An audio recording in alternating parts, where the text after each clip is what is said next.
Now Liam here to give you my prediction for the Watford versus Man United game, and a must-win is an understatement. If you beat Watford, cool, you beat Watford. If you lose against them, you've just lost to a team battling relegation, so we're screwed either way. Now, I want to see some changes made to the starting lineup. Play Sancho on the right. Can we actually use the width of the pitch? Just be creative and provide service to your striker.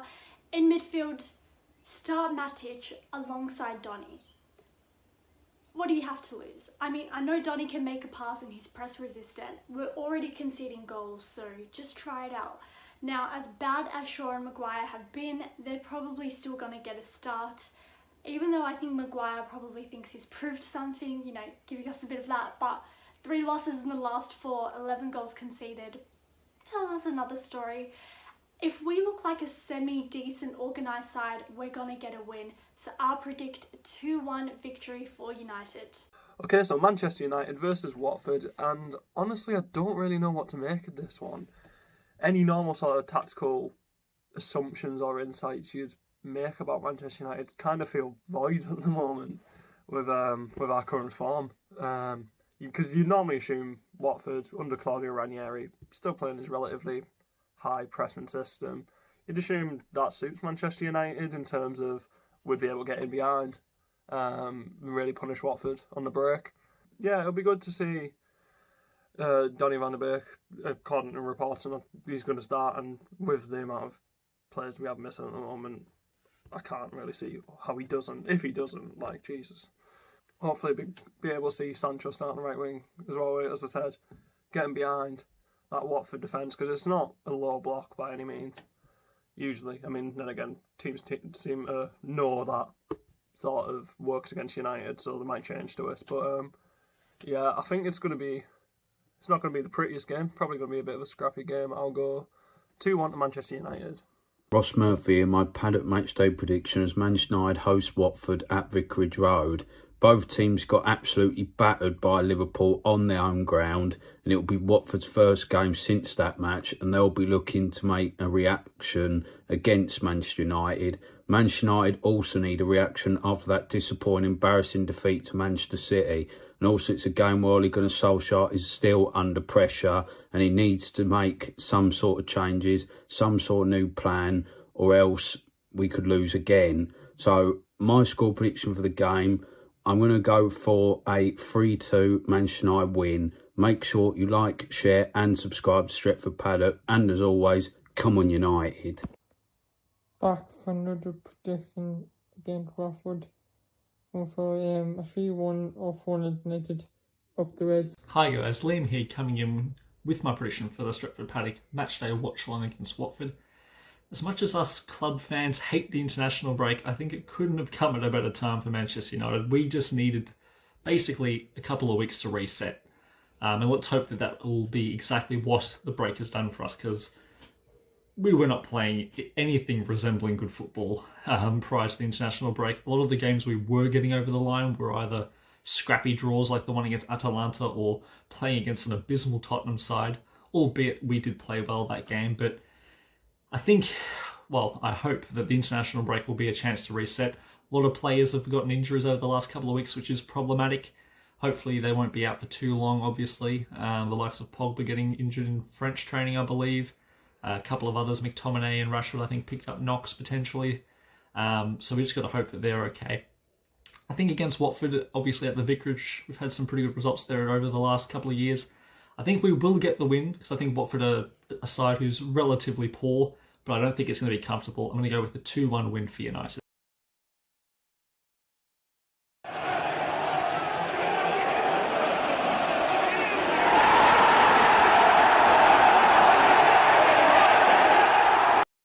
Welcome to Stretford Paddock. This is the watch-along for Manchester United against Watford in the Premier League. The return of football, as much as we may dread it, it has arrived. I'm joined by Jay Marty. How are you? I'm good, man. I've got that sort of excited feeling. You know, I've been dreading this a little bit because it's been a bit doom and gloom in it. And you think, I was almost relieved we had a bit of a break with the international fixtures. But now I'm like, football's back. United are back. Come on, let's get into these Elton John Bastards.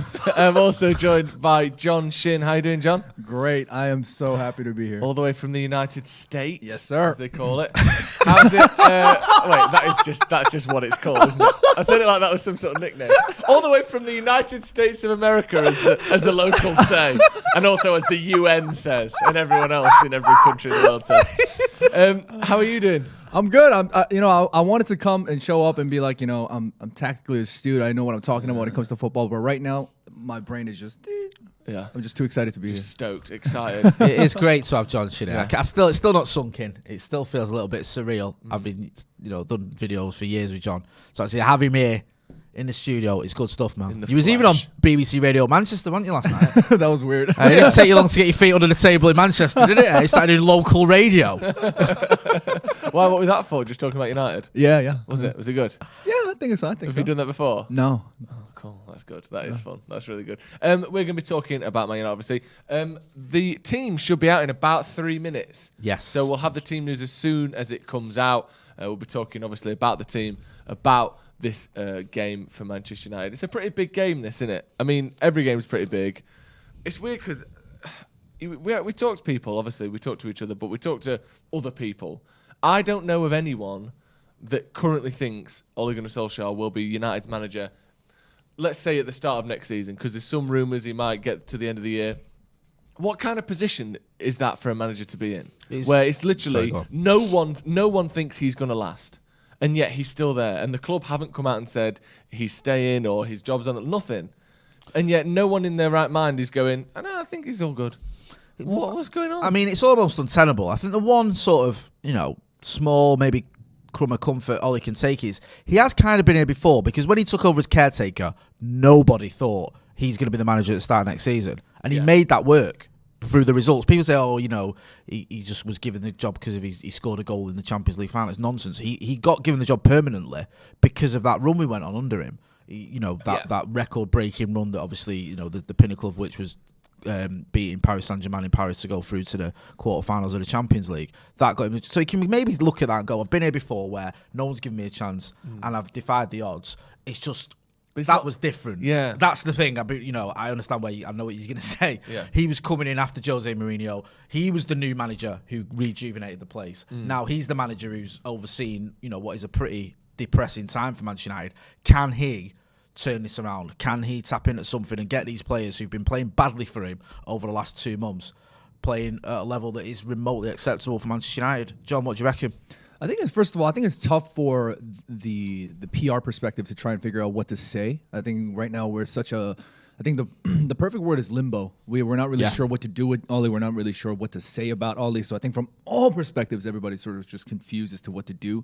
I think the best thing we can do, at least as fans, is to continue to support and just ride it out to as long as we can. I mean, I've seen some people on Twitter texting me saying that, like, hey, John, like, do you want to see us lose to get our point across that Ollie just deserves? I think that's an absolute ludicrousness. I don't even know if that's a word, but it's just ridiculous to see that kind of mentality, that kind of energy. And I just think right now the only thing we can do at this point is just continue support and try and see if we can get some results. Yeah, of course.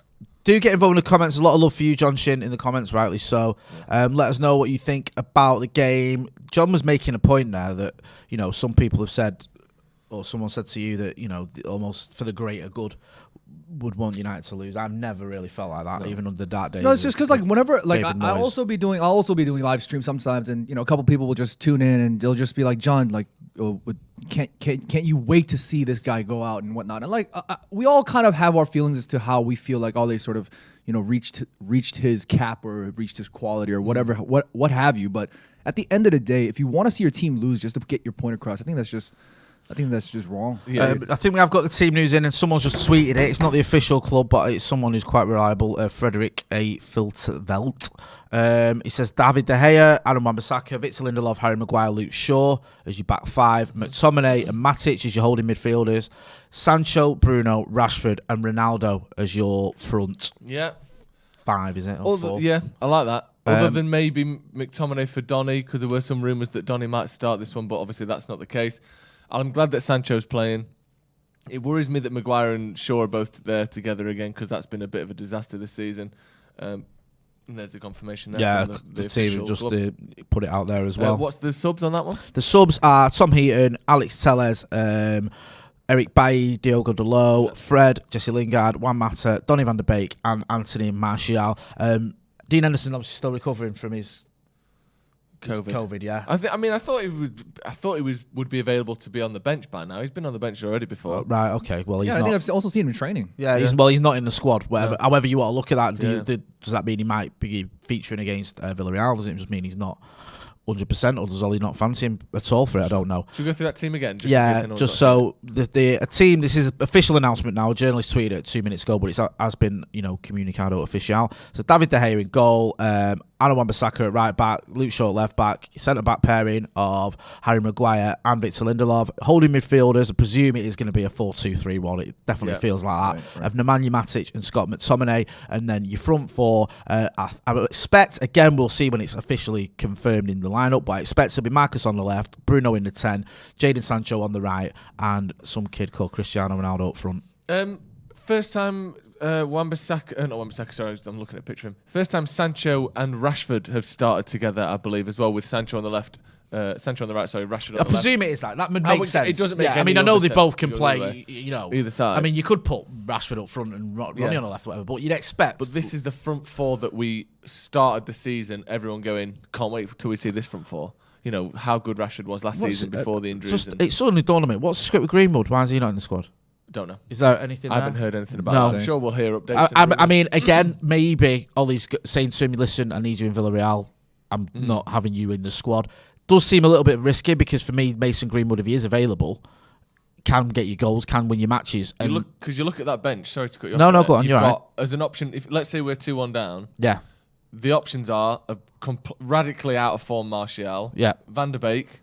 Yeah. And Lingard. Yeah. And Mata, who's barely played. If we had Greenwood on that bench, I would feel a lot more confident in us getting a goal if we needed one, because he's a natural goal scorer, and also a 20-year-old coming on with 20 minutes to go, whatever. It's a defender's nightmare. It does seem a little bit odd that. If there is any news, anyone knows anything, get involved in the comments, let us know. Is it tactical? Did he pick up a knock? We may even hear from Ollie, who may sort of clear that up. Someone saying Greenwood is sick, I guess. Again, though, Ross Murphy is saying Greenwood's got COVID. Someone's saying Greenwood's got COVID. I don't know if this is confirmed. Well, a lot of people are saying it, so it must be true. Yeah. What are your thoughts on the team, John? I like it. I'm so relieved that we can finally see Rashford and Sancho play. Yeah. Of course, Rashford obviously having to sort of sit out a big part of that early part of that season because of the surgery and whatnot, but I don't know. It just kind of feels weird to me now, because now we're looking at this squad, right? Now we just know that if Rashford and Sancho are both playing, Sancho gets to finally play in that preferred right that we've been dying to see him play. And just the fact that now we have to wait this long for us to finally get that piece to sort of fit the proper puzzle that we've been seeing, at least. It's just kind of questionable. Why did it take so long for Jadon Sancho just to play on that preferred right? Why couldn't he just slot there instead of Greenwood playing on the left and whatnot? Like, it's just... I just don't understand why we have to wait till November to see this. And I understand, of course, we saw the Rashford-Sancho connection in England, yada, yada, yada, and all that crap. But I just don't like the fact that we have to wait this long. But again, like I said, I'm happy that we're here. I'd love to see them perform. I'd love to see them connect. It would be beautiful to see. I think that's... I don't know. Did I put Tellers in? I think other than Fred, I think that's the lineup I predicted. I thought it'd be Fred for McTominay, because normally he don't usually play the two. What was it? Ents from Lord of the Rings together in there. McTominay and Matic. Matic especially. Do you know when you're walking around in that forest, those giant trees? That's Matic these days, isn't it? But I think on the ball, that midfield is decent.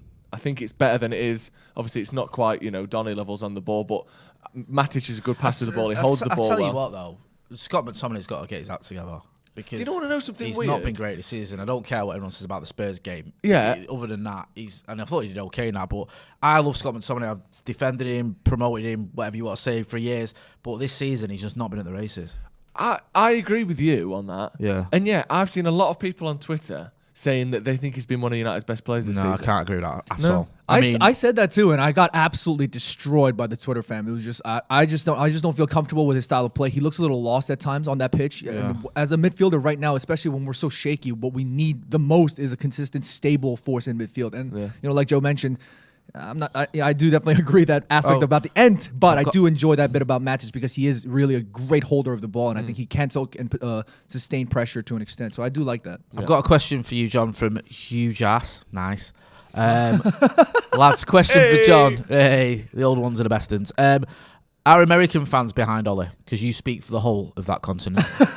Yeah, not just USA. The whole of America. Not just North of America. South America as well, actually. Just America. America. The Americas. Speak for all of them and make sure you incorporate all of their opinions into this answer.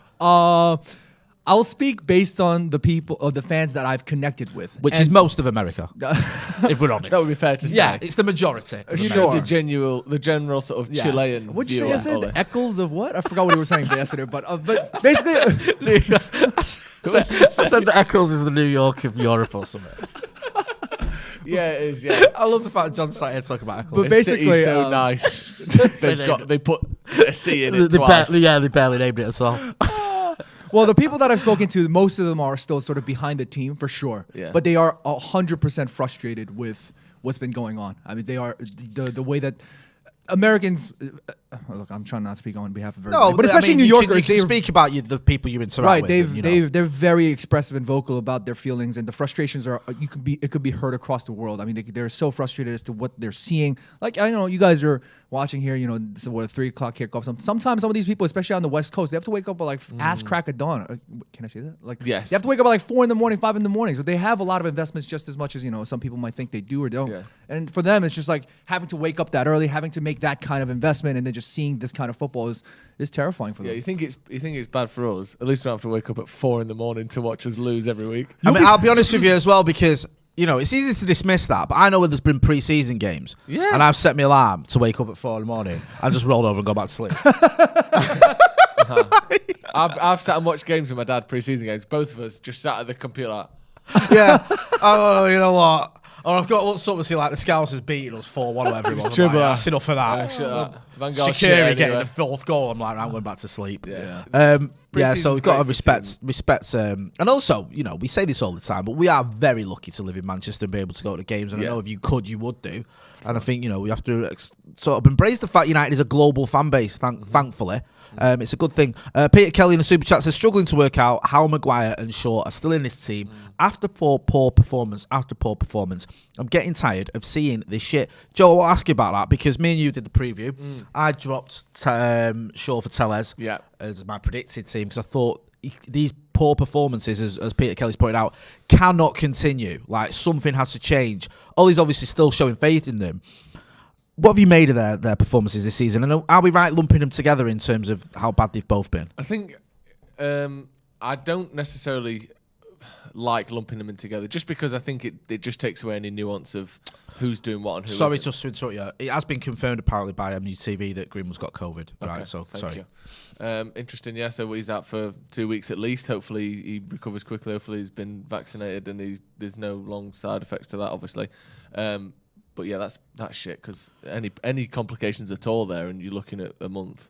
And also, you don't like Pogba. It took him a while to get recovering from that. So yeah, we'll see what happens with that one. In terms of Mcguire and Shaw, they've both been really poor this season. I think certain games, some have been worse than others. I think I've seen more glimpses of sanity from Mcguire, just because I think some glimpses of sanity. That shows you where we're at. The game was a real low for him. I think that was his worst game. That's the game where he looked like he'd lost his head completely. He wasn't trusting himself. He was waiting for the ball to come to him, like dropping off and letting people get in front of him. That was really bad.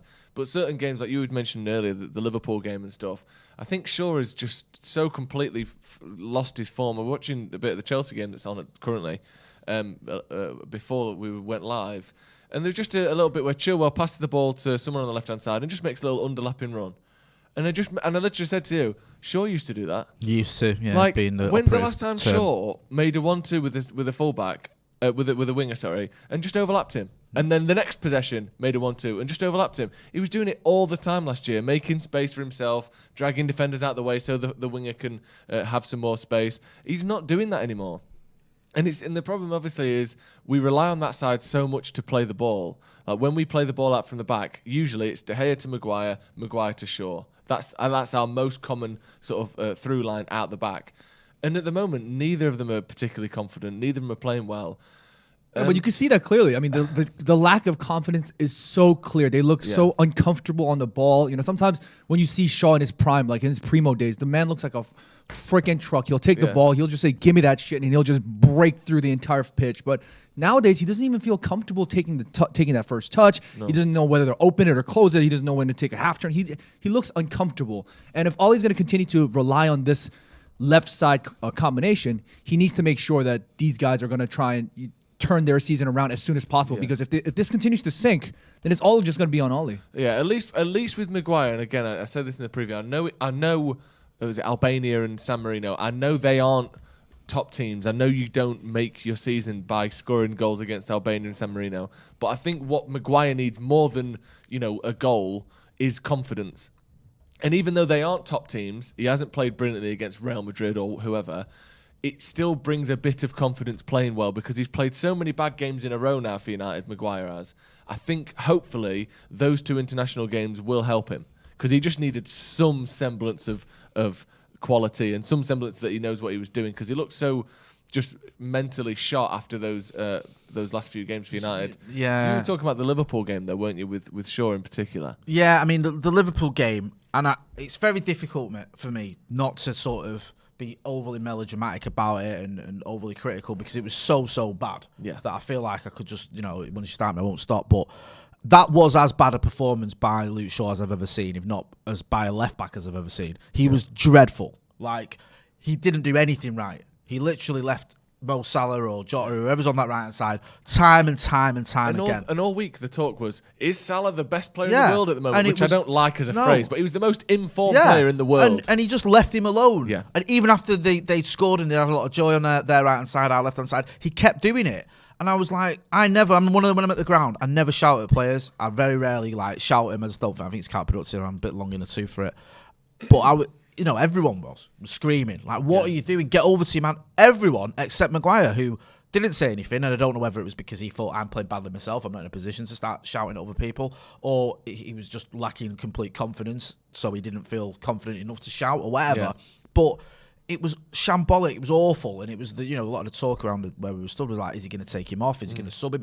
Even during the first half, is he going to take him off? Sure. Yeah. And bring someone else on, because he's just getting absolutely destroyed. Not even getting destroyed. He wasn't getting destroyed. Just wasn't there. This wasn't Delo against Villarreal where he was just getting beaten. He was nowhere near his man. And it was like, what is going on here? And this is a player who, 3 or 4 months ago was, Roberto Carlos and scored in the European Champions final, and, very nearly became, the hero of England if that had stayed 1-0. And now we're looking at him and he just looks, he's not even as good as the player that was at Southampton when we bought him when he was 18 or whatever. And I said this about Mcguire, and I say it about Shaw, and I say it about pretty much any player we've got. They're not bad players. They're just players who are in a bad spell. Luke Shaw isn't a bad footballer. He isn't. We've seen enough of him to know he's a very good footballer. He's just playing as badly as I've ever seen him play.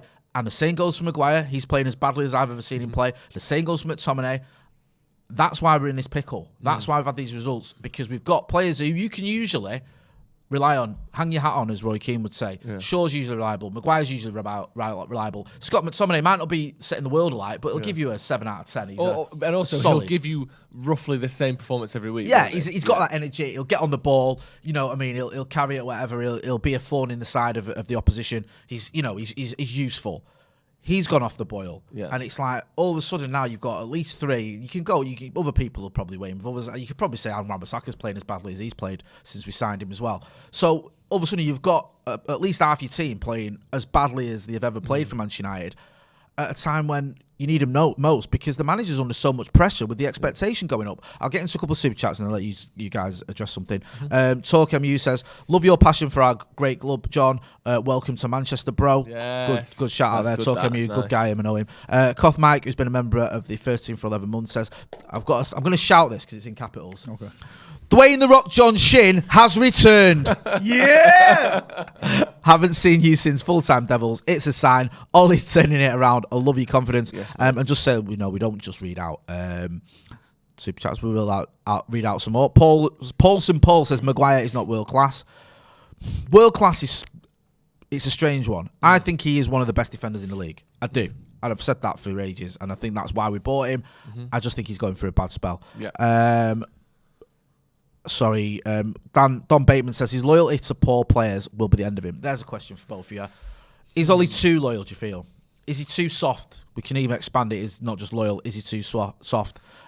Just before you answer that as well, Anna Makashi, sorry I missed this one, says no consequences for bad performances again. In summer we will lose Pogba, Donny, Telles, Delo and Lingard. Another rebuild then for the new manager. So yeah, he's saying, Anant's saying he's sticking with the poor players. Don Bateman's asking, is his loyalty too much? John, I'll start with you. Do you think Ollie is too loyal to these players? Do you think he is a bit too soft? It's not loyalty to poor players, especially from the logic of Ole Gunnar Solskjaer, because he's continuing to play them. I mean, if you're a manager, you know that these guys are poor players. You're not going to play them. That's just the logic. It's obvious. But from Ollie's perspective, the fact that he continues to rely on them, if you're adding two and two together, you just know that Ollie believes that this is the best side that he can put out. So whether these guys are going to continuously perform poorly or continuously perform, subpar, he believes truly, from what we can see time and time and again, that he believes that these guys are the ones that can turn it around. Obviously, not the people on the bench.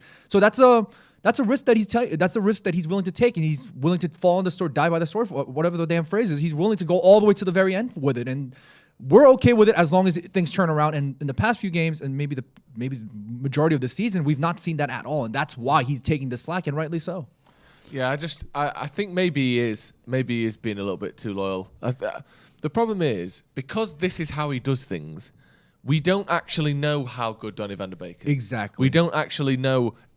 Well, Lingard we do a little bit more, but in this system we don't quite know. Exactly. We don't quite know with Telles. We don't quite know with Dalot, and we're in a position where most of the time, the general sort of thinking around a team is know your best 11. You should know your best 11. And yet, when it's Ole, he's not rotating enough. And I understand that, because when teams are playing badly, you have to question, is this your best 11? But last season, there was no question that Luke Shaw was in his best 11, that Harry Maguire was in his best 11, that Paul Pogba was slightly more of a question mark, but a lot of these players that are now playing so poorly were undoubtedly in, that know your best 11 phrase. They would have been in that. Yeah. So now to say they aren't in your best 11 anymore, you have to replace them. He's obviously in a position where, based on what he's seen, he thinks Mcguire is better than Eric Bailly. He thinks that Shaw is better than Alex Telles. So now to replace them, he's thinking, at what point does form and quality overlap? Because at the minute, Shaw is as bad as Telles has ever been. Mcguire is as bad as Bailly's ever been. So that's the problem. I think at certain occasions he's allowed form to drop below the quality of the player that would be replacing them, and that's maybe the problem. It's not even form though, because what we can see is, like we saw in the past with Ander Herrera, even during when he was playing for Louis van Gaal, when he was playing for Jose Mourinho, we saw that in the beginning of the season he'd be sort of pushed out for whatever reason, and he'd sort of fight his way back in or force his way back in due to sheer results and performances. One of the reasons why we saw that he wasn't able to contribute to the side was because the managers felt like he couldn't fit the system. And for one reason or another, Ander Herrera would come in and, he's a silky player when he was in his prime, and things would turn out for the better. But Donny van der Beek could be the best player, but if he doesn't fit the managerial system that he prefers, then he's not going to play, however good or bad he is. And that's what we're seeing on the pitch, and that's what we're seeing with these starting 11s all the time. Do get involved in the comments. Hit that like button as well. We've got nearly 2,000 people watching. Smash it. Smash it, as John said. Christopher Singh says Eccles is in Salford, not Manchester. Closer to Clitheroe. Really? Closer to Clitheroe? I know it's in Salford, but I didn't know it was closer to Clitheroe. Closer to Clitheroe than I thought Clitheroe's a mooch away. Manchester. Yeah. Is it? Interesting. Bossa Nova Brown, welcome to the academy. Do you consider yourself more of a Manc or someone from Salford? Manc. See, I've lived all over Manchester. Yeah. There's a time when I used to live in Python, then I lived in Stretford. Well, I lived in Stretford, then Python. I lived in Eccles, actually, when I was very young. So I've lived in Earlham. So I've lived all over. But more Manchester than Salford. Yeah, I mean, if people want to get technical, you could say Trafford, which is its own metropolitan borough. But I just say Manc. Yeah. Do you know what I mean? Easy. Yeah. God's country, as they say about Salford, if you're going to refer to Salford. You're not quite a sort of a separatist. I'm not a separatist. I don't believe in the separation of Salford and Manchester. I believe we're all one. We should unite against the common enemy, the Scousers. Right, get involved in the chat. Let us know what you think about the team. You can see the team there on your screens. We'll run through it again because why not? It is David De Gea in goal. Left back is Luke Shaw. Centre back partnership is Harry Maguire and Victor Lindelof. Aaron Wan-Bissaka on the right. Scott McTominay and Nemanja Matic are your holding midfielders. We've got it this set up. Presumably, this is how it's going to look attacking wise. Marcus Rashford on the left, Bruno Fernandes in the 10, Jadon Sancho on the right, and Cristiano Ronaldo up front. On the bench, you've got Tom Heaton, Alex Telles, Eric Bailly, Diogo Dalot, Fred, Jesse Lingard, Juan Mata, Donny van der Beek, and Anthony Martial. No Mason Greenwood, who has contracted COVID. COVID-19, sorry. How much of a loss is that, Joe? No Mason, because you mentioned earlier, you spoke about Martial and you went massive. I think you said aggressively out of form, which I completely agree with. Almost to the point now with Martial, and you know, I've sort of waxed lyrical about Andy Martial.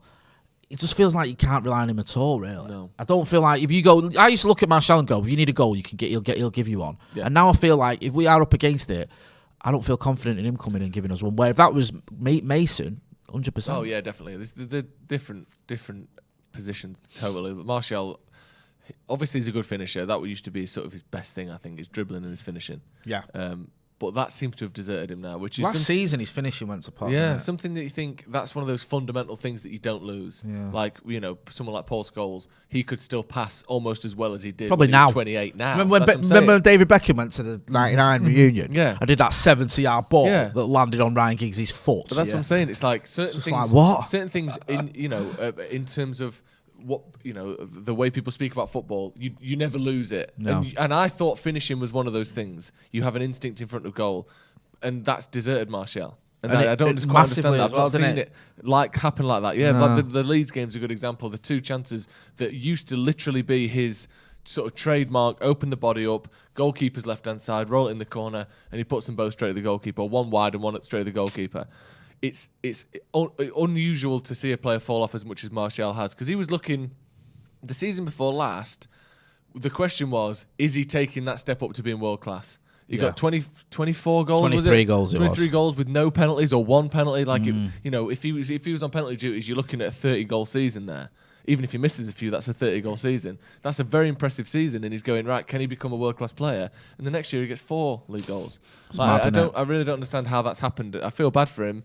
But it's almost like the support that we used to see from Martial has just been sort of transferred onto Van der Beek. Yeah. We've seen a more willing host. We've sucked all the blood out of the Martial fan group, and now we'll get he's done now. We've sucked everything out of him. Let's all walk over to Van der Beek, and we've latched onto him now as the player that can fix this mess off the bench. But Martial, I feel bad for him. Hopefully there's still time for him to turn it around, but it just don't feel like it, does it? It's just even his goal against Everton seemed like a false dawn, didn't it? Because he started, and I was sort of travelling about and then went to the game, and I didn't see the team until literally he was getting into the ground. It was like, oh, Martial's starting.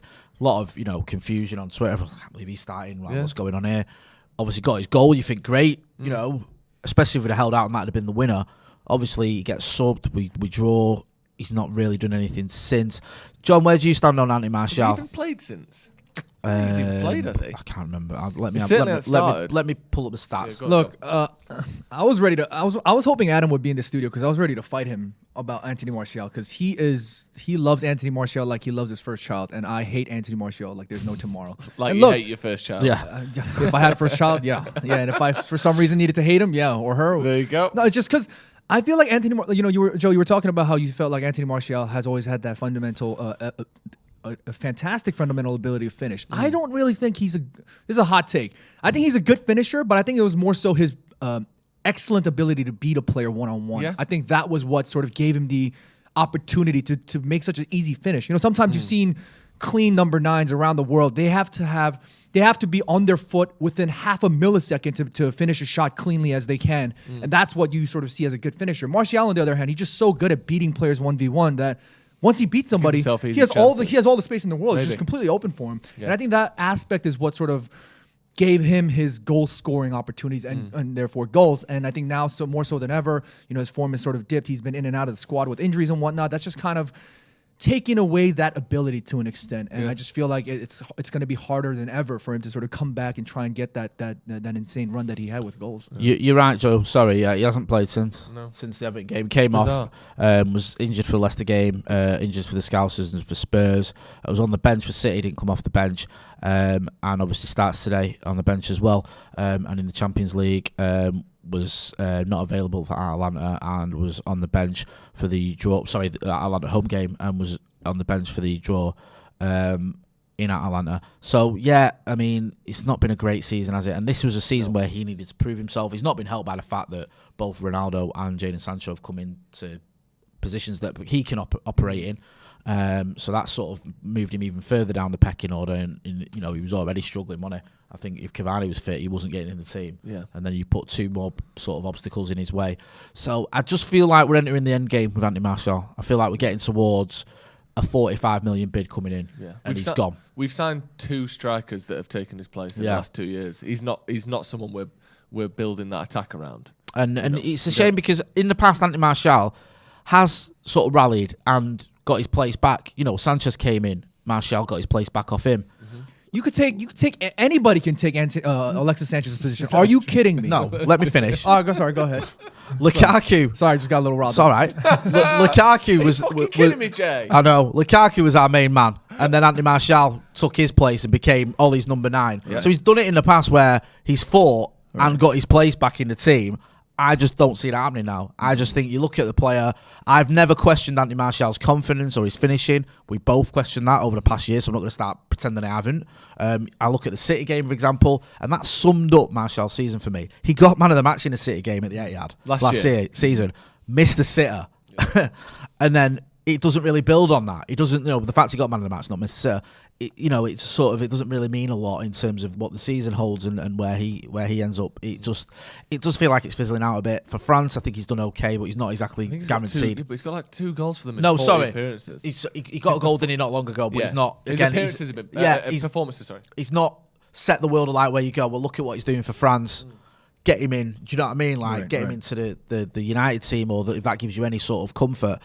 It just all feels like it's stagnated a bit. And this was a guy who had the dream debut, that goal against the Scousers, had a great first season. Delicious. Yeah. Scored some great goals. The goal against Everton in the semi-final is an example. Scored some really entertaining goals as well. Was a player that could excite you, get the crowd going.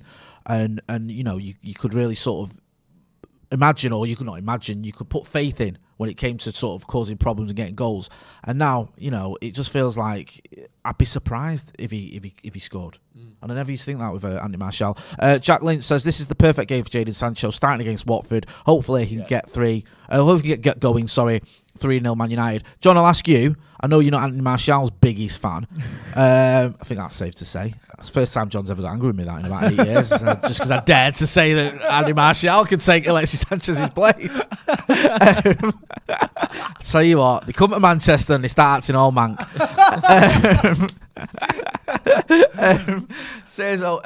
Jadon Sancho, because when knives are out for United, they're out, aren't they, in force? It's like, let's have a go at everyone. And even he's been getting some grief because he's not really been productive in terms of goals and assists. What have you made of his start, and are you concerned at all?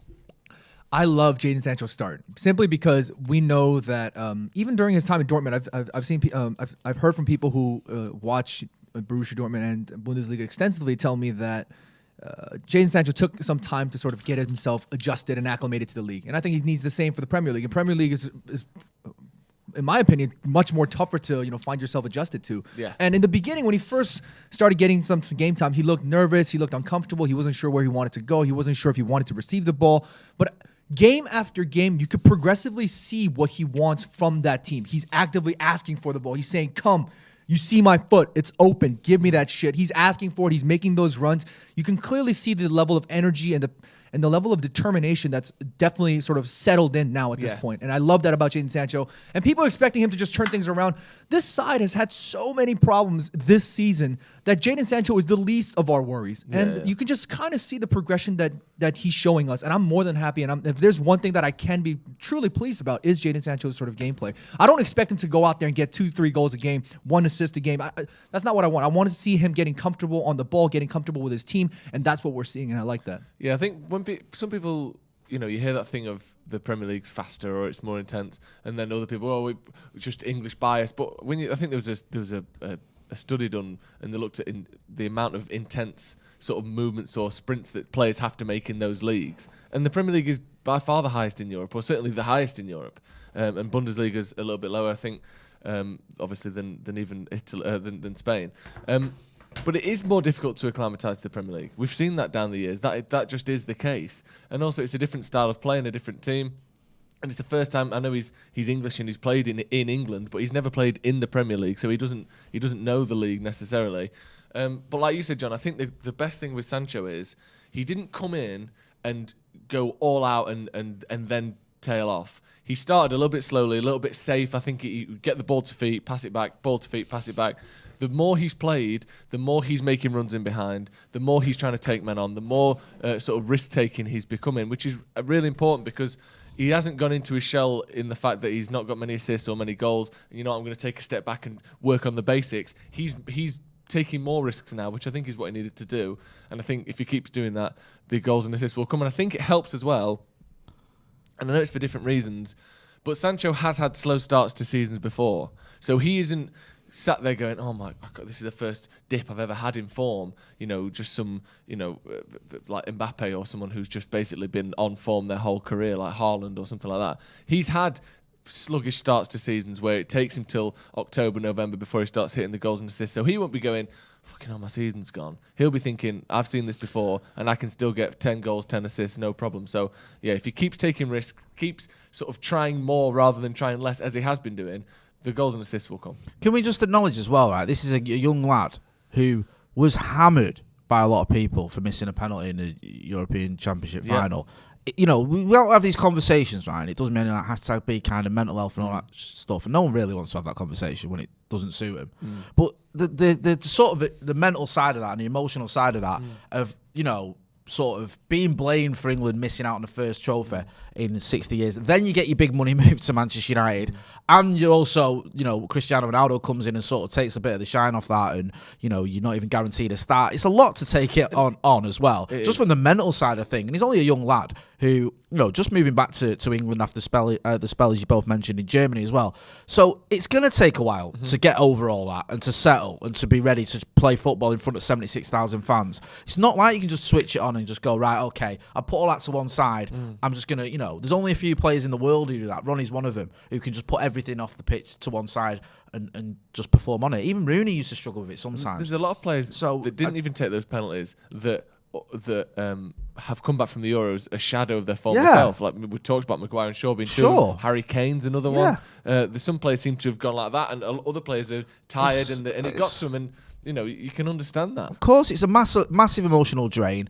And everything else that's going on with him as well. We have heard reports, I can't remember who it was we spoke to, who said that he did have a little bit of a calf niggle and he was unwell for a spell as well. And he's had to get used to the pace of the Premier League because let's face it, he didn't kick a ball in the Premier League for Man City. This isn't like he's returning to the Premier League. This is new to him, as though he hadn't ever played in the Premier League. He hadn't. So, all those factors have to be considered. And I can't remember what it was. I always get mixed up whether it was the Everton or the Villa game where he came on.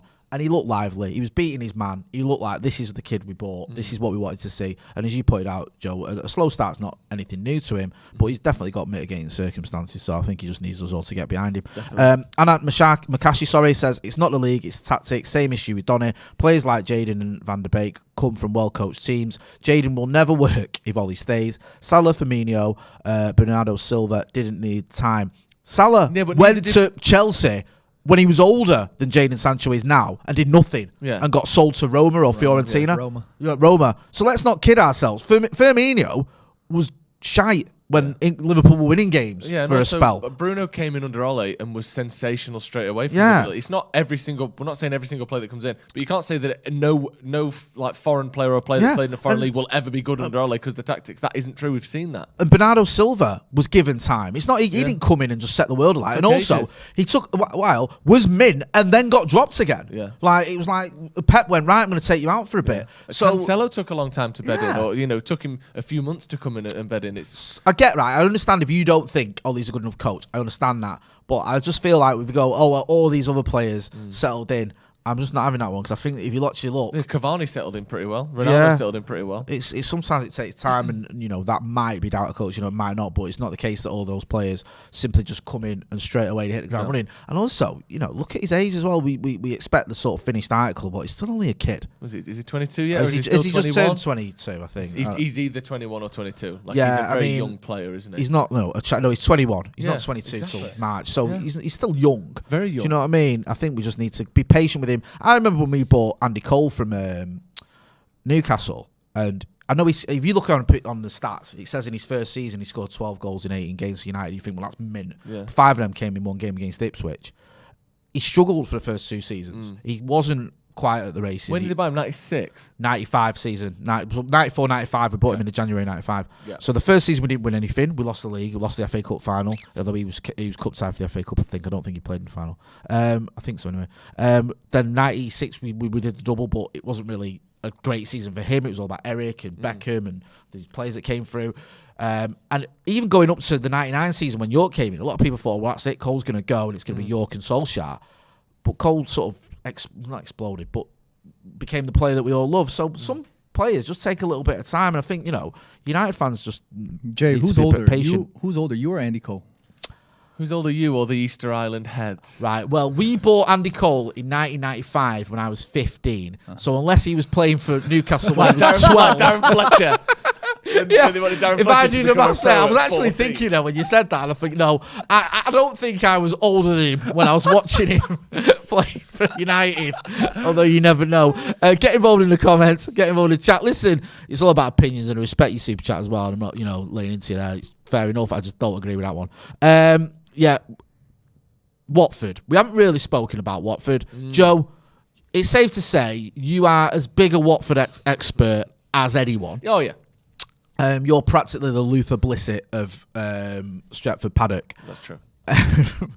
They are struggling, aren't they, Watford? They're 17th. They've got a new manager in. They haven't had that new manager bounce, have they? No. I think, they've won one since Ranieri's come in. 1 in 4. 1 in 4. But 3 losses as well. No, not like plucky draws or anything. Yeah. There was a little bit of a better performance against Arsenal. I think they lost 1-0. But from what I gather there, it was, it was a decent-ish performance and they had a few shots and whatnot. Are you concerned about this team at all? Are you concerned that they could have something? We did lose there in 2020, didn't we? Was it 2020 when we lost? Remember when David De Gea had a bit of a... Was it Ismail Sarr, I think? Are you worried at all? A bit. Yeah. The problem is, you worry for every game at the moment. And every time we play, you think we've got a chance of losing this, or a chance of dropping points, or conceding goals, and we might not be able to get those goals back. But this is arguably the worst, not worst, second, third worst team in the league. These are roughly as bad as it gets. And I know that's harsh to say, and that might come back to bite me because we might lose and we could lose. But that doesn't change the fact that there aren't many teams in the Premier League worse than Watford. So if we're ever going to win, we have to win this game. It doesn't matter that, upsets can happen and aren't you going to look stupid? Well, no, because they just aren't good.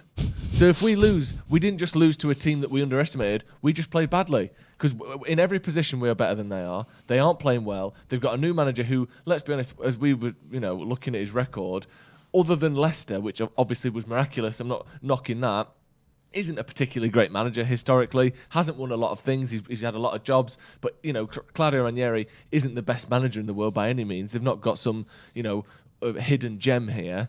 He's quite a known quantity. Like you said, he hasn't had that new manager bounce particularly. They go through managers like nobody's business. They've got an average squad. What more can we ask for here? We can't be giving the players excuses by going, well, you know what, let's not underestimate him. This is Watford. We are better than Watford. This team has to go out and perform today. If we're ever going to beat a team, this is it. There are no excuses for this one whatsoever. No, I agree with pretty much all of that, to be honest with you. Me and you spoke about in the preview. John, where do you stand on Watford? I mean, I was just looking there. It was, I think it was December 2019. We didn't lose an away game 2020. Yeah, sorry, you're right. It was 2019 when we lost to Watford, Ismail Sarr and Troy Deeney with a penalty. That was the one where I think David De Gea had a bit of a stinker. Joe's sort of, spoken about the problems that Watford have got and the reason why they're down near 17th and the fact that maybe, they haven't really got a lot to shout about in terms of personnel. Are you a little bit concerned though? Because I was doing a chat. I was having a chat with a Watford journalist earlier, and he was saying this is almost like a free hit for Watford. Mm-hmm. No one expects them to win. They can go out, if they get any result, it's a massive bonus. And then I think they've got fixtures coming up where they will be expected to get some points if they're going to get themselves out of the mess they're in. Where do you stand on Watford? Do you have any worries?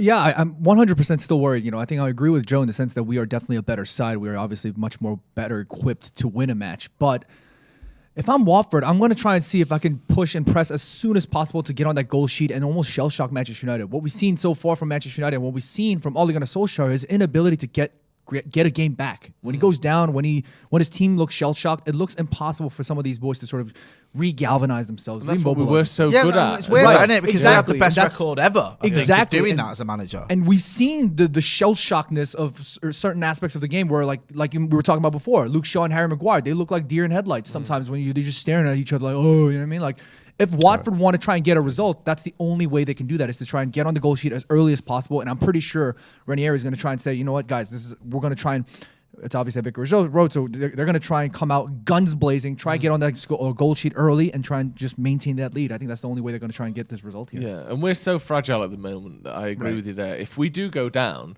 I could see us lose, and maybe not 1-0 because I think we've probably got enough about us, but 2-1. I can see a situation where we don't score more than one goal in this game, especially if we get nervous. The players start looking shaky like we've seen.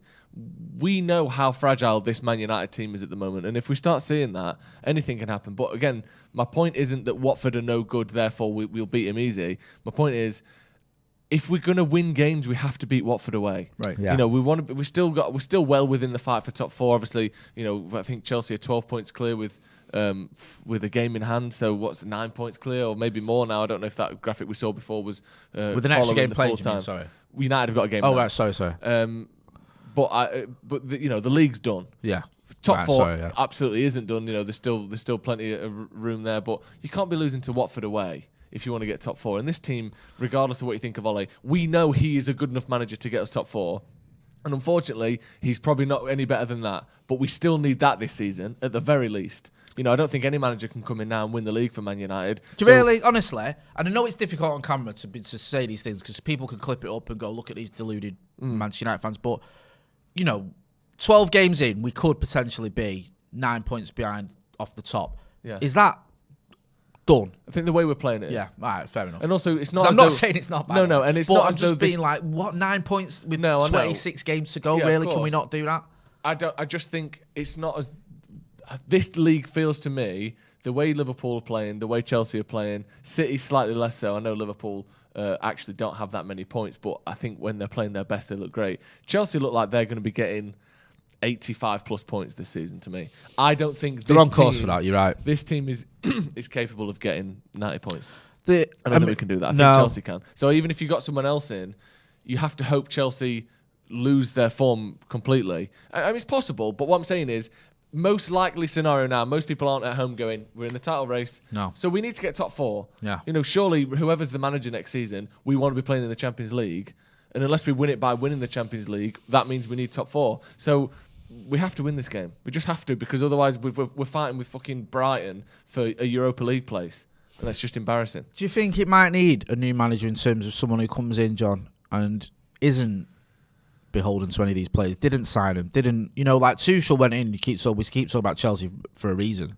Tuchel went in, he didn't owe Kai Havertz anything. I know he eventually started playing him, but he didn't owe Werner or Chilwell. Chilwell was a big one. Yeah. He didn't owe him anything. He drops in, brings in Alonso, where Lampard looks a bit silly if he starts dropping players he just bought, where one of Tuchel's advantages was he came in with like everyone's got a clean slate and he started mixing it up a bit.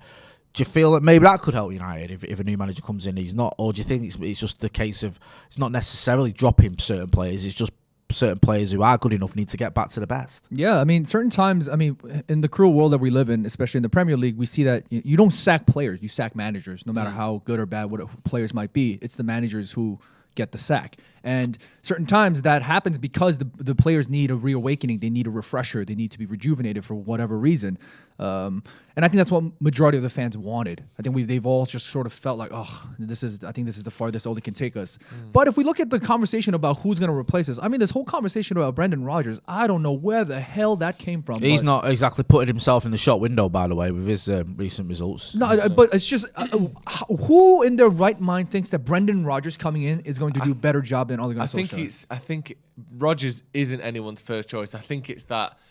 It's got to be better than Ole. I think that seems to be the main argument for Rodgers. And the trouble with that is, But what kind of argument is that? We're You're talking wasting long-term another here. 2 years. Yeah. Because if he's not good enough to beat the likes of Tuchel and Klopp and Guardiola in a title race, which I don't think he is, then in 2 years' time when he gets sacked, you've just wasted another 2 years on a manager who wasn't good enough and who may have brought in signings that are no longer, needed. Just getting some super chats.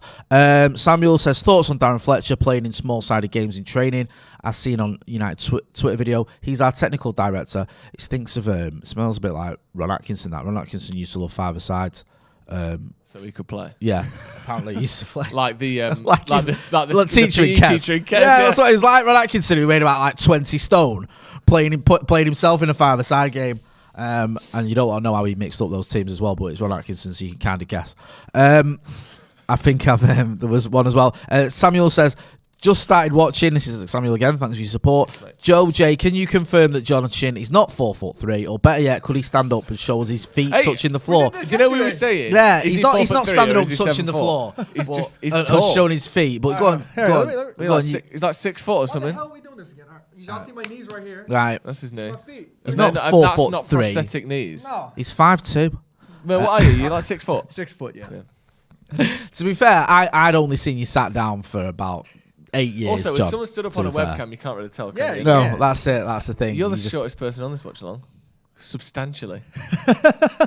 So sad. 5'6". Jay's 5'6". And that's what fine. I lack in stature, I make up for in experience. Bars. Yeah. How tall are you?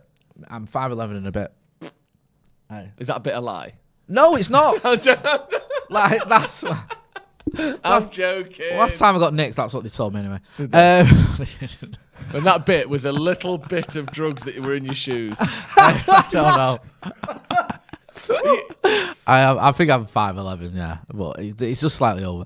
Why are we arguing about half an inch here? What's going on? What has my life come to? Give us a like. We've got over almost 3,000 people watching, or 2,600 people watching. Only 300 likes. That is a disgrace. 2,000 likes. Come on, we're almost there. We're almost near kickoff. We are going to be hearing from Andy Tate at half-time and full-time as well. We've also going to be hearing from people down at Vicarage Road. You'll also be hearing from Adam McCullough later on today as well. I think I forgot to tell you that, producer Callum. Macca will be sending the video later on, just so you know. He told me to tell you, so now I am. So get involved in the comments. Let us know what you think. We know the team lineup, but we're going to go through it again. Yes. If we can get that on the screen, I'll run through the team lineup because Manchester United, it's almost like basically Ole Gunnar Solskjaer has reverted back to type after the 5 or the 3 at the back experiment, which didn't really work, did it? Because, okay, we beat Spurs, but what did he do? So we've gone with David De Gea in goal, a back four of Luke Shaw, Victor Lindelof, Harry Mcguire and Aaron Wan-Bissaka, holding midfield of Nemanja Matic and Scott McTominay, and then you've got a front four of Marcus Rashford, Bruno Fernandes, Jadon Sancho and Cristiano Ronaldo. On the bench you've got Heaton, Telles, Bailly, Dalot, Fred, Lingard, Mata, Donny van de Beek and Anthony Martial. No Mason Greenwood. He has tested positive for COVID-19. So we're going to miss him presumably for the Villarreal and Chelsea games. And even Arsenal. Would that be Arsenal as well? How long he'll be out for? Could potentially be out for the Arsenal game, which is it's a big loss, that. And also, when did he get it? When did he start isolating? Was it today? Was it 3 days ago? Was it a week ago? It could have been at the start of the international break for all we know. When does anyone know? Obviously, it was confirmed today by the sound of things, but do we know when he got it? No. James Waddington says, do we have the luxury of waiting until the summer for a change? Ten Hag, ? If Ollie's lost the dressing room, are we just in a downward spiral and won't make top 4? I think if we do get to a situation where top 4 is looking unlikely, because at the moment we're still not that far off it and it's early doors. If we get, say, halfway through the season and you say 9 points off top 4, I think he's in real trouble. Yeah, me too. I think, to be honest, I do genuinely understand, and not just from an Ollie sort of I like Ollie perspective. Look at Manchester United as a club. Look at, like you said, not just the next 6 months, but the next 6 years. Is it better to wait for the right person at the end of the season than to go just with who's the best person that's willing to leave their club? Yeah. Because inevitably you are getting a manager that is either already out of work or that is managing a club that is substantially lower in stature than Manchester United. We couldn't go and get... Well, let's say Ten Hag, for instance. The word is we can't get him until the end of the season. If he's the man that the board want. he's the one they think can genuinely go toe-to-toe with Tuchel and Klopp and Guardiola, then wait till the end of the season. I get that. Because then you might have a good 4 years rather than a good 4 months that ends up with, well, is Rodgers good enough? Not sure. Let's try him again for next season because he's not been bad enough to sack him. But with a manager that, isn't going to be good enough to beat the players and the teams around him, I understand waiting to the end of the season. We've got to think not just short term, but medium term here. Obviously, long term, you can't rely on a manager to be at a club for more than a couple of years. But let's at least think of those couple of years rather than just this season isn't going very well. Let's just change something now and hope the best person that's available, which looks like Brendan Rodgers, is good enough to bring us out of this and hope that he's also the man for the long term.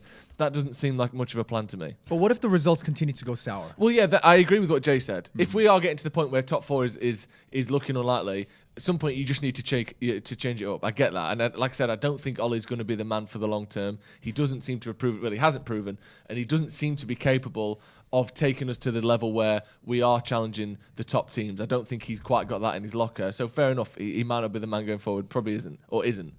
But I don't think just getting rid of him because we know he's not good enough, therefore you get rid of him and just get whatever's available.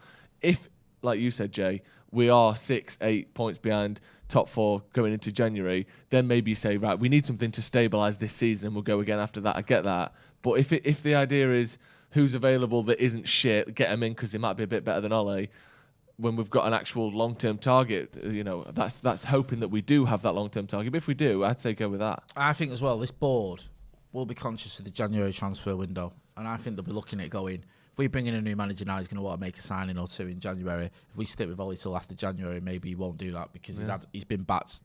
I know that doesn't make a lot of sense from a pure football point of view, but these are the Glazers, these are morons, and all they care about is bleeding this club dry, making as much money as possible. Don't forget, when they brought in Ollie as caretaker, they did it just before the January window because Jose wanted signings. Right. I mean, don't get me wrong, I'm not saying we should have stuck with Jose. The wheels had come off massively, but it wasn't a coincidence that Ollie comes in just before January and he's told straight away, you're not signing anyone in January because you're caretaker. Yeah. And he's like, right, okay, that's fair enough, sort of thing. Whereas, Jose had more or less told everyone who'd listen he wanted more signings and was more or less playing goalkeepers in defence to prove a point. And you have to factor in, like you said, how the owners and the board actually do things and how we've seen them make decisions in the past. Yeah. They aren't the decisions we want as fans. No. We don't want it that they go, well, if we give Jose January, we're probably going to have to spend some money, so let's give it Ollie instead, and we won't.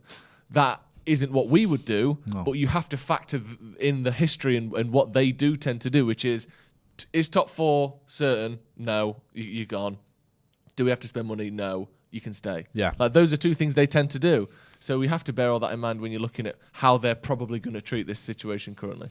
100%. Get involved in the comments. Let us know what you think about the team. You can see the team on your screen. Let us know what you think about Watford. They're in 17th. We're in 6th, I think. Do you know what? It's how bad it is. I don't even look at the table anymore. We're not that depressed. We are 6th. Yeah, I just don't. I just tend to ignore it. Do you know what I mean? It just makes me sad. So a couple of people have said that Mason Greenwood should be available for the Arsenal game. I hope that is the case. And I hope he's fine because I know he's got COVID, but you can test positive and be all right. It'll be asymptomatic. I hope it's not something where he's actually affected, especially, young lad like him. We want him to be progressing. And he was doing really well at the beginning of the season. Tailed off a little bit, but he's still a massively important player for Manchester United, and it's still a phenomenal talent. One of the best young players I think we've ever seen. Getting score predictions. We heard some score predictions earlier. John, I'll start with you. What's the score going to be, my friend? I honestly think we're probably going to get a good result today. I'm going to stay optimistic. I'm going to go 3-0. I think Jadon Sancho is going to have a good game. I like that a lot. John Shin has spoken 3-0. I didn't come 10,000 miles to see Manchester United get slapped by Watford. Come on, let's get the fucking win. Come on. Oh, can I swear? Can you fuck? Okay. Yeah, go on.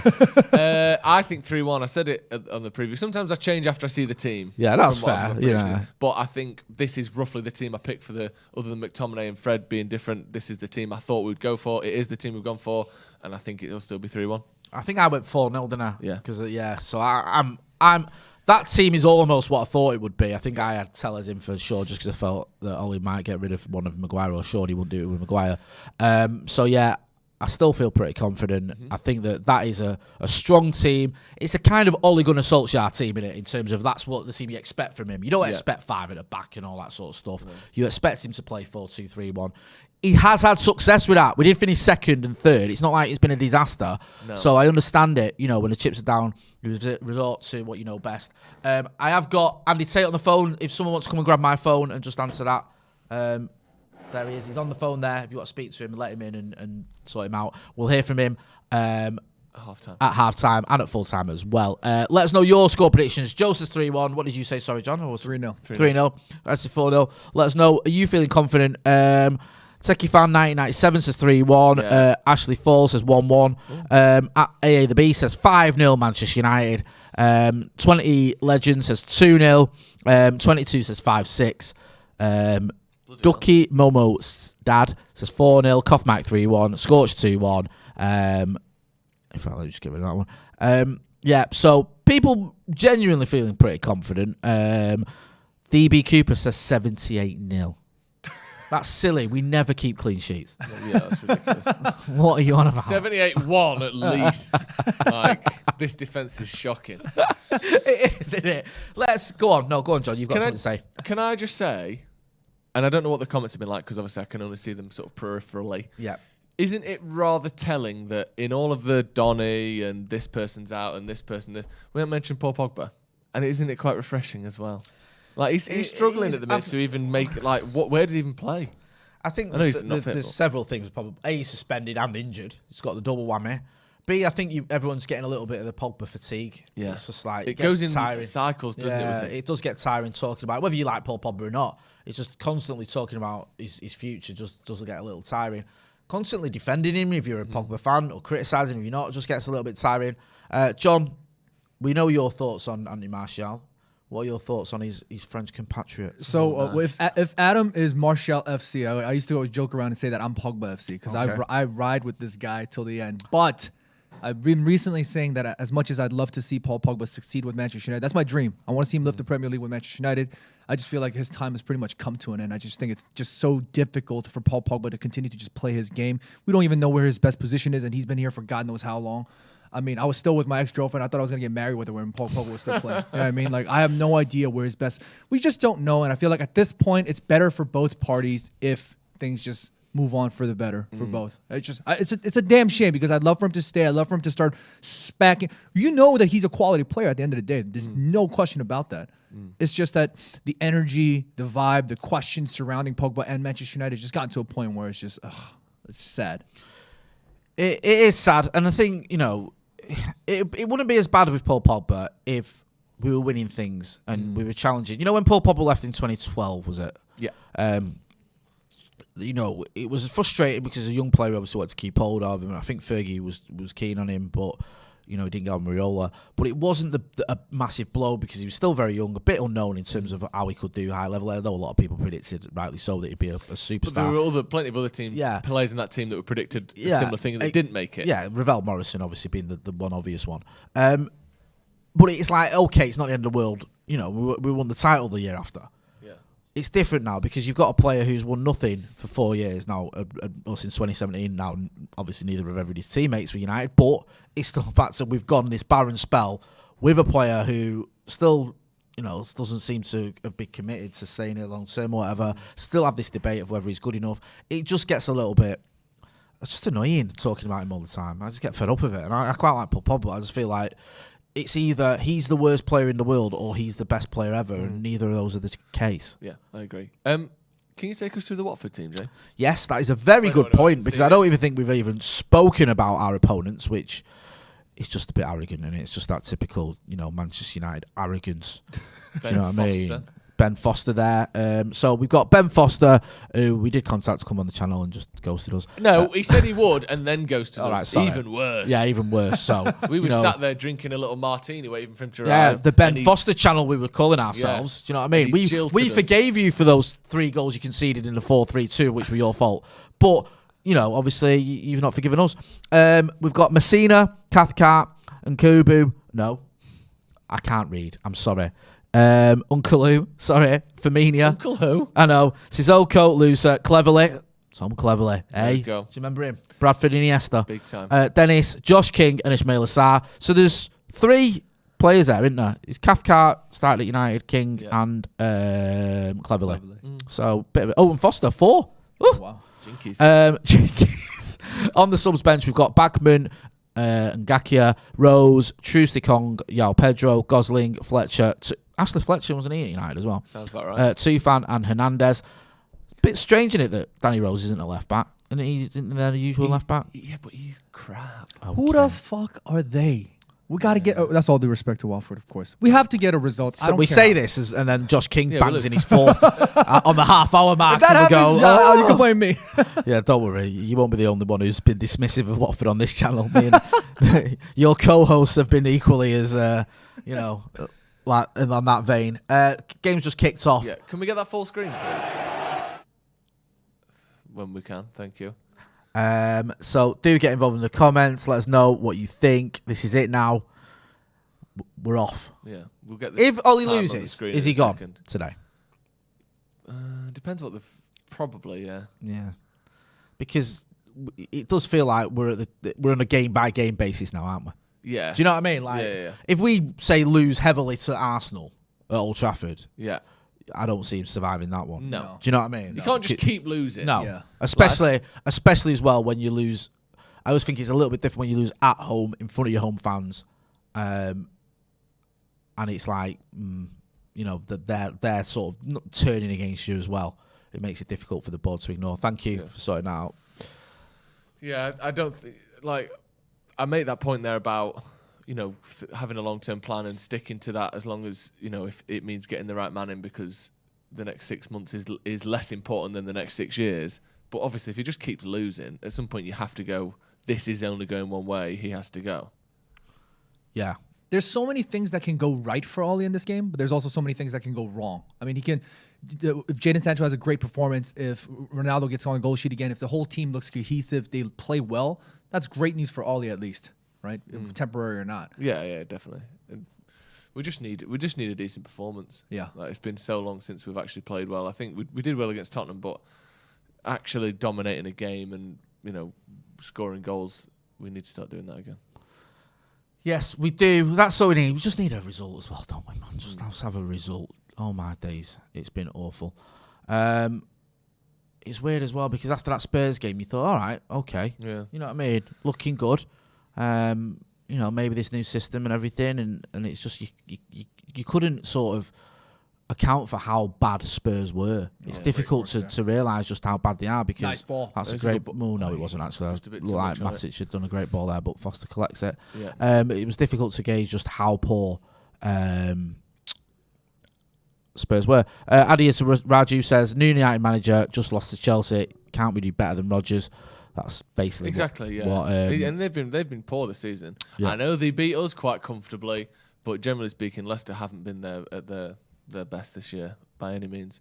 He's a decent manager, Rodgers, but he used to manage Liverpool, which is for some people just an inexcusable fact. Yeah, like you can't. Some people will never get over the fact that he used to manage Liverpool and therefore won't like him. So you lose him probably. Mostly, maybe sort of 10-20% of fans who will just hate him. Yeah. Also, he's never really done anything. He's never really overachieved. No. And obviously, winning trebles isn't easy, even with the way the landscape was in Scotland at the time. It's still impressive, but it's not massively overachieving. The thing with Scottish football and that Celtic era, in particular, when I say that era, I mean like that sort of decade. Yeah. You look at some of the managers that had success there. Yeah. Strachan, Neil Lennon. Yeah. Are they managers who are world beaters? Yeah. Are they going to go, okay? I know it's different because Rodgers had a different style, and I know Celtic fans were impressed with the style of play they had under him, and he did set records and do phenomenally well. But it was such a one-horse race. Yeah. Rangers were imploded. Exactly. You've got in the league at the time. No, I think they were up, and I think that for some of them they were, some of them they weren't. You've got a free reign there. It's probably the best way of measuring how successful or good that team is. In terms of how he could bring that to United is in Europe, and they did nothing in Europe. No. So it's difficult. It's the great unknown almost, isn't it? Because, yes, he's been at a big club and he's done well there and he's won trophies. To employ tactics slightly more strictly than Ollie does. Yeah. But those tactics aren't leading to drastic results. Look at genuinely top tacticians, someone like Jose, look, like he just went places and just overachieved. This is a great run, by the way. Look at that. Oh, that was a great run by Nemanja Matic, and he fluffed his lines with what was an awful through ball. He's left-footed, isn't he, Matic? Yes. Yeah. Played it on his right. Yeah. Maybe because he goes on a great run here from left, yeah, and he just. I mean, Watford can't let Matic do that. Like he's an ent. The guy's supposed to take half a step a mile an hour. You know what I mean? Like that can't happen. Yeah, you can't be letting Nemanja Matic run 40 yards through the centre of the pitch. Although fair play to him, he's done well. He has indeed. Get involved in the comments. Let us know what you think of this start so far. Are you happy with how Manchester United are set up? Do you think this is sort of, the right idea from Ole Gunnar Solskjaer to revert back to what he knows? Is anyone disappointed not to see Fred start? Fred usually starts. I know he had a game against Argentina in Argentina on Tuesday. Is anyone bothered? I'm so glad he's not on this team. You're not a big Fred fan? No. I call him, I don't know if you know the R&B singer Neo. Yes. I call him the fake Brazilian Neo because he's the furthest thing from R&B. He's the furthest thing from smooth. He's the furthest thing from rhythm. He's the furthest thing from anything. He just needs to stay the hell away from everything Manchester United. That's how I feel about Fred. I'm not being funny, John, but you need to stop sitting on the fence with these opinions. We need a real opinion from you, not like, my ass is so far from that fence. Let me tell you, Jay. What the hell was that? Oh, dear. Oh, no. Oh, no. Penalty. It's a penalty. Is that a penalty to Watford? Oh, my God. I think it is. I think John Moss has just given a penalty to Watford. And I'm just trying to see who's done the foul and if there's going to be VAR, a red card, anything like that. I don't think there is. Luke Shaw's arguing a lot with him, as is Scott McTominay, as is Harry Mcguire as well. He looks like he's listening to something, doesn't he? Bruno slices the ball into his own box like an idiot. Is that it? Scott McTominay goes into the back of someone. I can't see who it is. Back of King. It's a bit soft, isn't it? It is soft. Yeah, it's a little sloppy though. It's sloppy, but I think the right arm wraps around the hip. I think that's might get that. I think he knows what he's doing, doesn't he? I think he might get that penalty. I think it will be a penalty. Yeah, I do. To be honest with you, it's clumsy. He knows what he's doing. The fact he's fallen into the back of someone by Bruno Fernandes. Just like we can't go 5 minutes without being fucking stupid, can we? Like Bruno there, just can we I don't even want to hear about a sense of injustice here as well. It's just stupid. It's a stupid pass by Bruno, just slices it, and I think, to be honest, I think McTominay knows what he's doing there. Yeah, I think he tries to distract him by looking like he's falling over. There's no reason for Scott McTominay to fall over there other than to try and distract the player. Come on, Devin. So I think it is a penalty. Come on, Devin. Please. Yeah! That's what I'm talking. And the rebound's in. Typical. Love saving penalties nowadays, though, doesn't he? I know. Where was he in against Villarreal? Yeah. Fuck. 1-0. 7 minutes in, and we're already 1-0 down. What I was worried Don't about. get much, do we? Don't get much in terms of enjoying football these days. What are we? 5 minutes where things were normal. What's fucking? Was John it Moss encroaching? doing here? Might have been. Because he was. So. He was very close to that. Yeah, he got to I that didn't ball watch it, but I saw the quick, rebound. He got to that ball very quickly. Yeah. Yes. Encroaching. Definitely. He's Unless De Gea's off his line, that's going to be done for encroaching. He's well encroaching. He's kept his foot on. He's well encroaching. Better look at this That's shit. going to be ruled out. Easy. There. He's well. Oh my God! Get the fucking no way. And actually, the United players aren't. There's no United foot in the box there. He's a yard in the area when that penalty is taken. Great save. Absolute fraud. That's got to be ruled out. Yeah, please. I think there's no chance they're not ruling that out. You can't be 2 steps in the box when the penalty's taken. No way.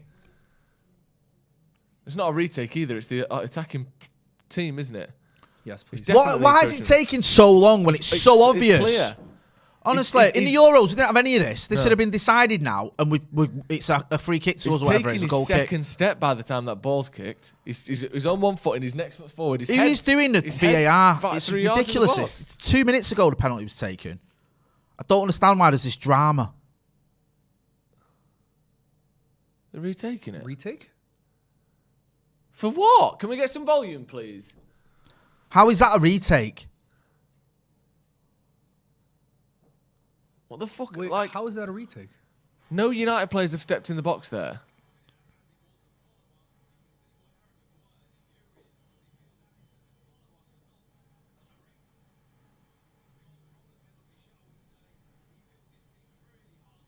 You what? That's ridiculous. Why are you retaking it?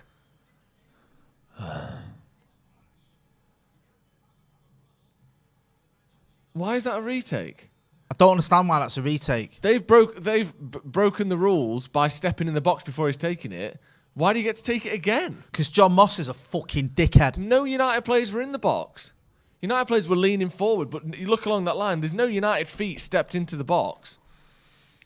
What the fuck is going on there? Just save it again. Come on, David. He's not going to save it again, is he? He's Come on. 2 penalties in 50. Come on. What is going on here?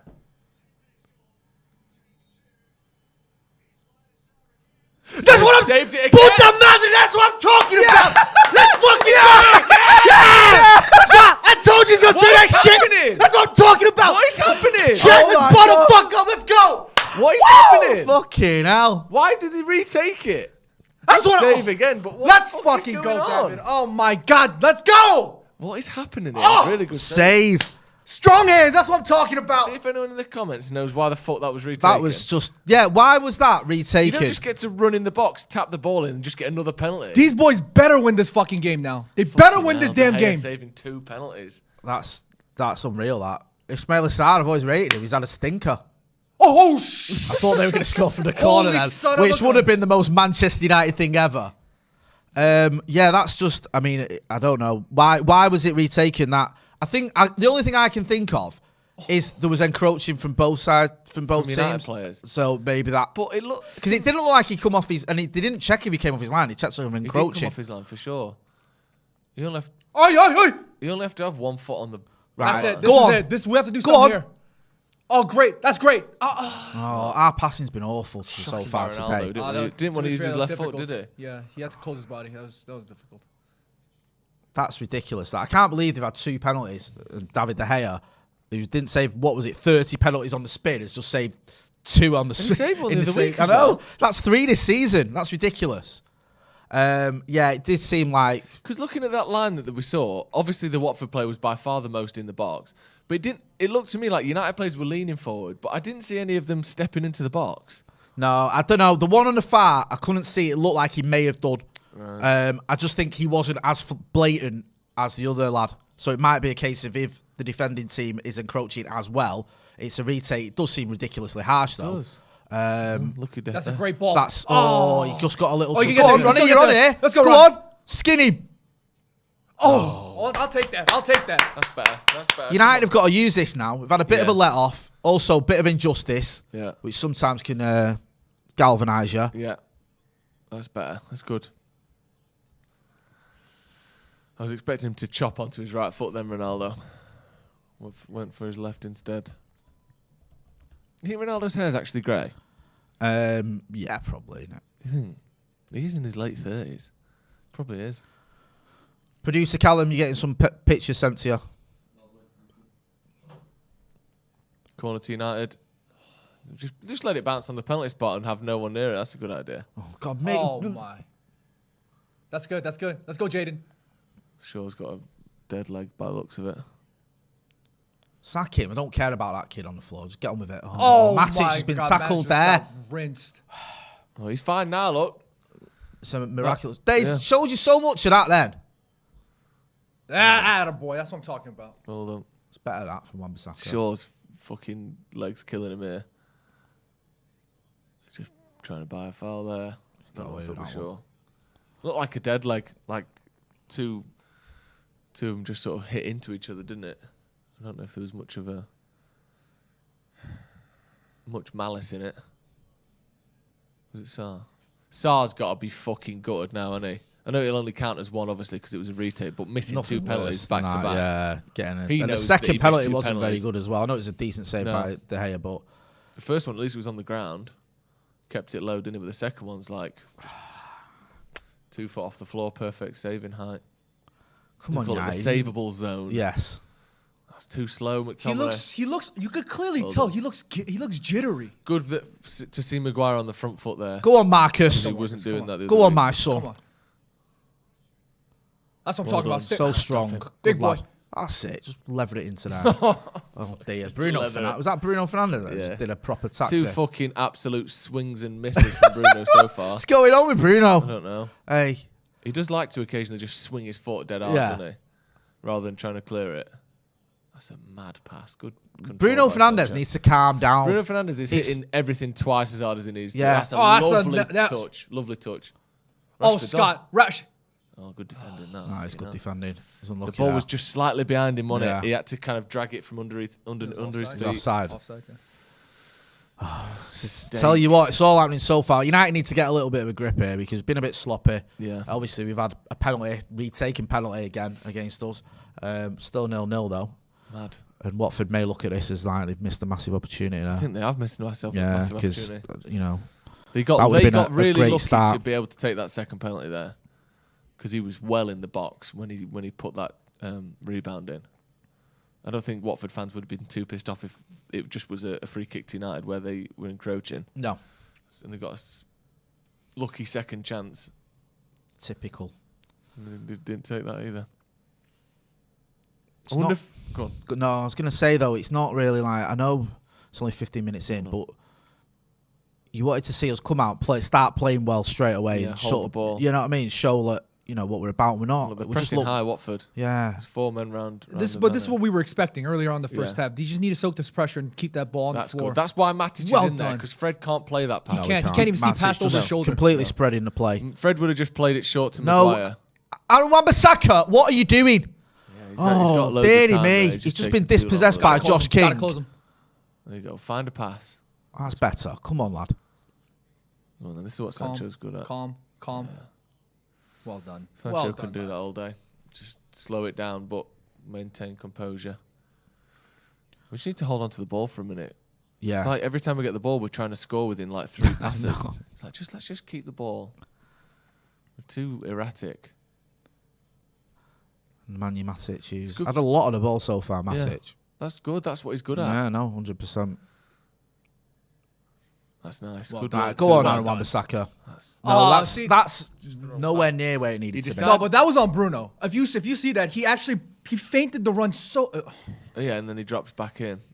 Still think there's a lot on it though. Yeah, if you Wan-Bissaka, you got to like be aware that he might make a dummy run. Foster. Is Foster left-footed? That's a poor header from Shaw there. 2 men on. Still look nervous, don't we? Defensively, Yeah, a little 100%. bit. Because they're pressing. That's Yeah. what we've seen is effective against we're us. not playing out the back very well. It's like you start putting pressure on us, and every manager must know this. Oh yeah, of course. You must look at United and go, they don't like it when you get in the faces in defence, so just get at him, which is what Watford have done. Yeah. Do you know what I mean? You've got people like Josh King, who's, you know, okay, got an match against Everton, but he's barely done anything in the Premier League for about 4 years. Yeah. Causing us all sorts of problems. There you go. Oh dear. Got to be a bit smarter than that there. Come on, close him down. Good. Oh, come on, get out to your man. Nice. Hold on. Who's that? Mcguire. Holy son of a attaboy. That's Better from Luke Shaw. Bit of time. No, Marcus, you never got hold of that ball then. So many misplaced passes so Right, far. just calm it down. You got space here. This is where the Spanish brother would say, tranquilo, which means peace. You know what I mean? They just got to calm down a little bit out here. Everybody's just going crazy. Tranquility. Yeah, it does feel crazy. I think Ronnie's trying to say that. There you go. Well done. Now, this time, Wan-Bissaka needs to actually find a pass rather than just holding onto the ball for 20 seconds and getting tackled. Matic did that pass last time, didn't he? Yeah. He just disperses it, releases all the energy, and then Wan-Bissaka just took too long, gave the ball away. Luckily, he didn't do it again. Get involved in the comments. Let us know what you think. Hit that like button as well. Give us a like. Manchester United having 2 penalties, one after the other. Was a penalty and then a retaken penalty. We've saved, a penalty, and then we've saved the retaken penalty as well. Marcus Paleo says, "Why is Bruno playing so high?" He was at somebody getting a booking there. Rohan Sheehy says, "Wan-Bissaka is so Ooh, bad no going surprise. forward. That's a booking all day. He was late on his ankle there. He He's needs already to chill given a out a penalty bit, away. Scott Yeah, McTominay. you He's can like, clearly got tell he's booked and he's jittery. given away a penalty in the first 20 minutes. Right. So that's not what we need at the minute. I know we need a bit of fight, but not that type of fight. But since he's returned from injury, he's just been constantly like this, uncomfortable, jittery, like airy on his feet. Doesn't look comfortable at all. No. Watford with free kick, it's, where is it, about 30 yards out, is it? This, I don't think Yeah. we're going to... On their left-hand side, United's Yeah. right-hand side. Yeah, it's... It's not going to be shooting. But we're so poor from crosses, aren't we? We are. We're on about 700 odd likes in a minute. Let's get to 1,000 likes Yeah, come on. by Smash by it. half By time. the time Smash Watford those score likes. this fucking free kick. Oh dear. That's out for a throw for United straight through. Right, come on, just get your foot on the ball, United. Looking a little bit sort of jittery, as John was saying there. We just play every game we play like we're only as good as the team we're playing against. Like we look like us and Watford are of a similar standard. So You look far. at it today, we saw Chelsea go to Leicester and just dominate them. Yeah, Just play at the strengths. take the piss out. Yeah, take the mick out of him. Some good goals, looking comfortable. And you see it today, and it's like, what is that, header, Marcus Rashford? And that one. And oh dear. He's Why just are we headed it so upwards and then headed it, got on his own header and headed it to the Watford player. Yeah, just everyone seems nervous. Yeah. I mean, you can kind of understand it with the amount of pressures on him, but you should be able to play a lot better than we are doing at the minute. It has been a nervous 20 minutes from Manchester United. Get involved in the comments. Let us know what you think about it so far. Zalan Kazar says, great to see John again. Brings back memories. Cheers from the quarantine in Hungary, guys. Have you ever been on a video in person before? No, I know obviously for a the fan Brew. cam once. Was it? Yeah, I came to watch United play Spurs at Old Trafford. That was You crazy. did the Young Boys game as well, didn't you? Oh, that was crazy. Yeah. What? Fan cam? Yeah, he was over there, wasn't he, for us? Oh yeah, the other week. Yeah. That was crazy. Yeah. What a game that was. Yeah, I was getting Hey. tackled and pushed and freaking getting screamed at my face. It was nuts. Oh, seriously. Yeah, it's fun though. Disgusting.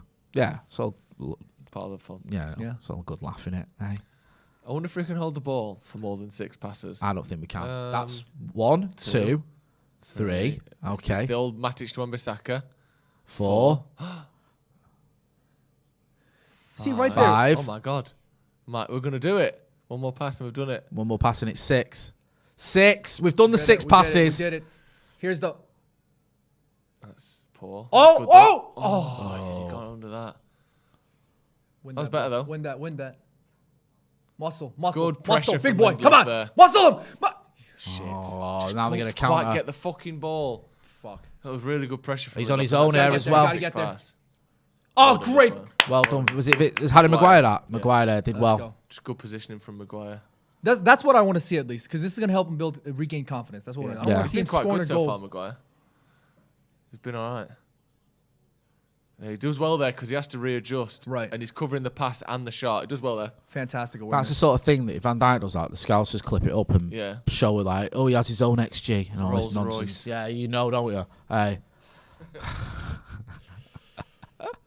Maguire does it every day and no one notices because there's an agenda.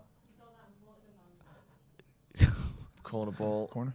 Free shot in the box. tell you what. blocked by Maguire, I think. And Bruno. Has With the Bruno won a bicycle. competition to play for Manchester United today? Yeah. but Because you that's have- how he's every that's how time he's you get the ball, performing. you have to kick it as hard as you can. Hey, Oh, great turn there. that's better. Oh no, Well done. that is There we better. go. Well There we done. go. Time. Relax. That's it. Options. Bruno Come on, booting it boys. as hard as he Options, can again. boys. Come on. Giving the ball away and just kicking it as hard as he possibly Bruno fucking looks can. like Bruno Fernandes. he's on something. We can't find a pass. Let's go, Rashi. I'm lucky there, Marcus Rashford. Why can't we pass? It is. If you look at her It is shape, weird how we've been playing so erratically. It's like we're this playing game. on fucking gravel. Yeah. And let's just keep the ball in the air so it doesn't have to roll on the floor. Who blocks this? Maguire. get it. Maguire is That's what I'm talking excellent about. block Let's go, there. Maguire. That's what I want to see. With his trailing leg. He's done really well.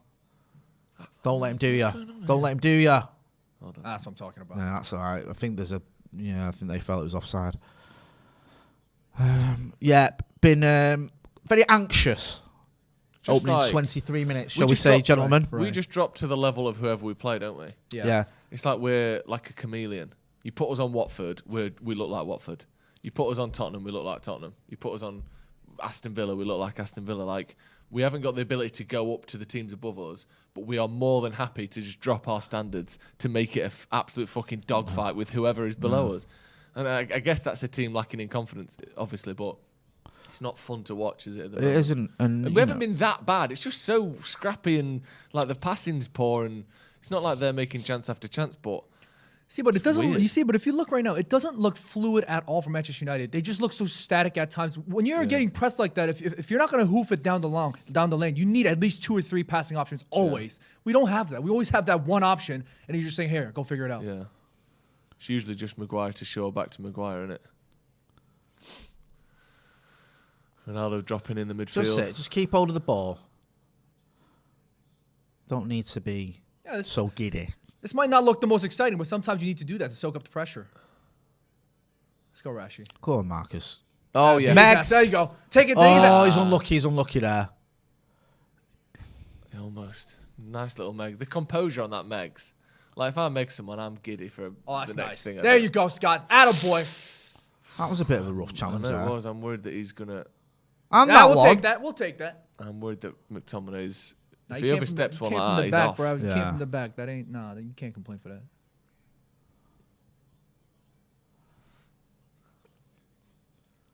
Dude absolutely trucks him from the back and he's complaining.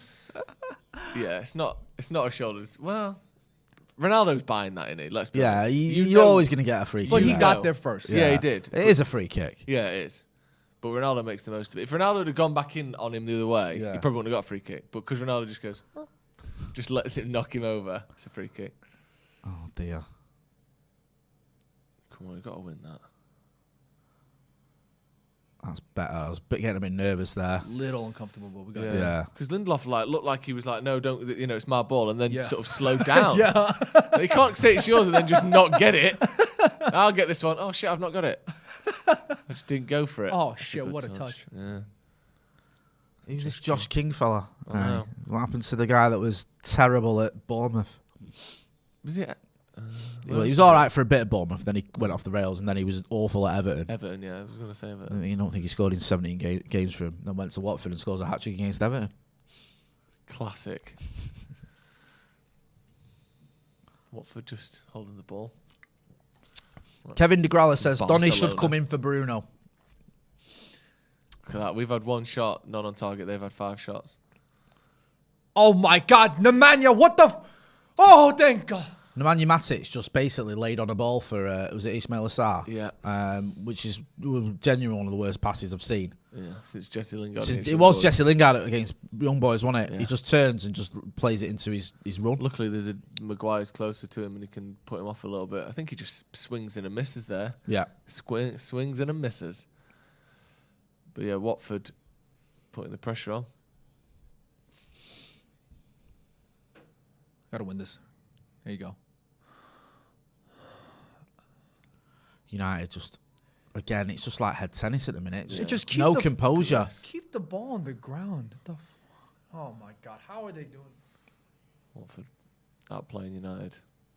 We're going to lose this, aren't we? Yeah, I think it's so to say. Oh yeah, yeah. And there we go. There's the goal.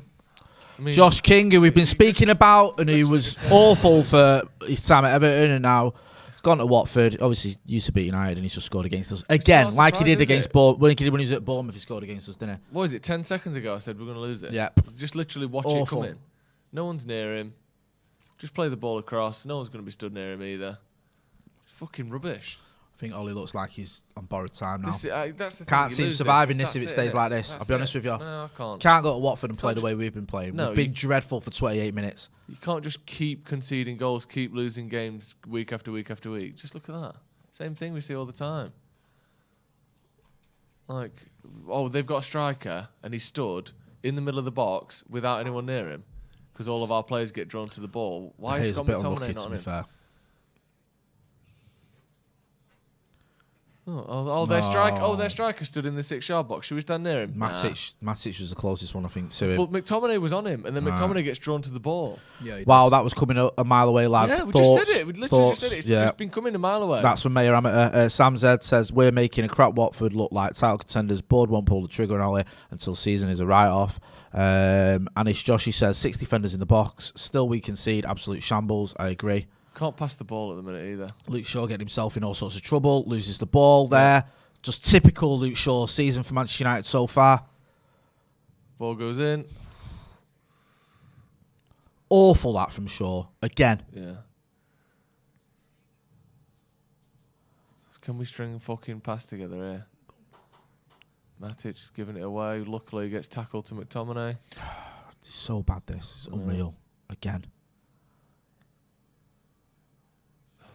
Come on, man. Marcus Rashford's heading today has been abysmal. I know. He's headed it about 7 times. I know. All of them that gone somewhere else. Straight up, or a Watford player.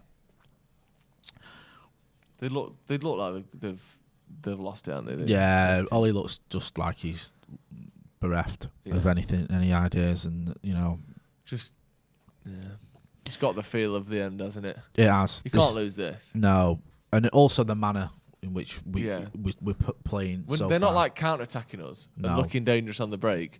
They're just dominating the game. Yep. Yeah, we can't hold the ball. We can't play the ball. Bruno's just kicking it as hard as he fucking can every time it comes near him. Rashford can't keep it. Send you something else, Callum. Look at that. There needs to be an option. They're just all staring at each other. Yeah. That has to be coached. That has to be. And it's just not been the case for Manchester United for far too long.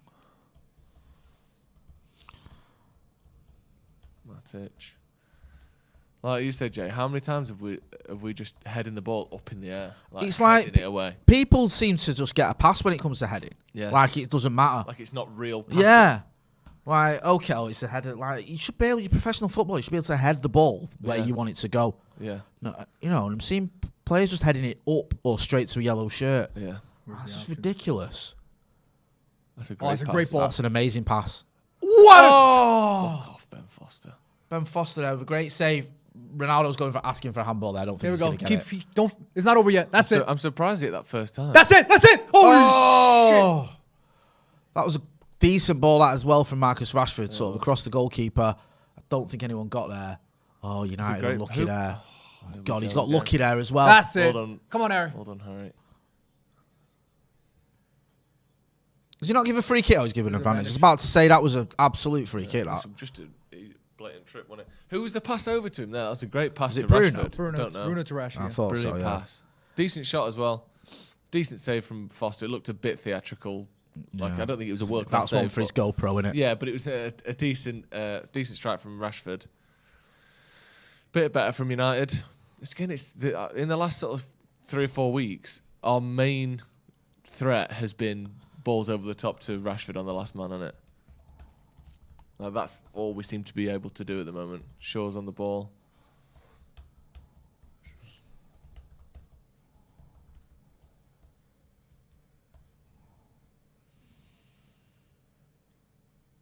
There's that Bruno, Wan-Bissaka. Holding the ball a bit, but it feels like Watford are just letting us. Like they've got the lead now. They don't need to do any more. Why risk trying if they can sit back? And even then we can't find a 10-yard pass. Saar running straight through the defence. Matic give him the ball. We can get another one if we're not careful. There's Matic there just giving the ball away. I was just going to comment about how Matic is not sliding into any pockets of spaces to be an option for a pass, and he's just too slow. Apart from that early 40-yard run. The fuck is that? Like, they cross the ball in, and we just head the ball back to him. Shocking from Matic there. Yeah, it's poor. Was it Matic who gave the ball away before to Saar when he was? Yeah. We called it the Lingard pass from the young boys. That was Matic. 2 in a row he's done.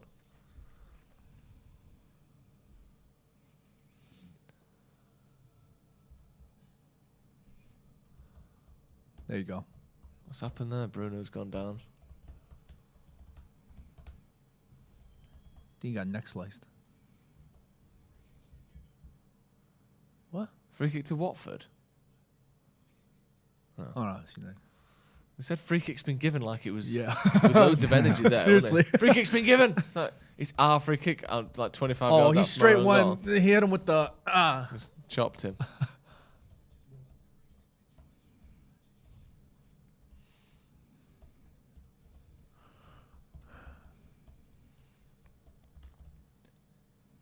Fucking dire at the minute, innit? Sancho and Rashford have switched sides. There you go. Ronaldo making running behind. Matic out to Rashford. Jay's writing his diary. Sorry, I'm collating with John Neal, who's at the game. So he's sending us some pics through, which we're putting on our socials. And producer Callum's not happy with the calibre of pictures that he's getting from John Neal, so I'm feeding back to him. It's not good enough. Get involved in the chat, get involved in the comments, let us know what you think about this so far. Obviously, it's not great, is it? Manchester United 1-0 down to Watford in a game which could be Ole Gunnar Solskjaer's last game as Manchester United manager. Ronaldo's just giving that away there. I'm not having that one. That was not a foul. Why do you think they've gone and switched sides? Who, sorry? Because Rashford and Jadon Sancho have switched sides now. Probably just try something different.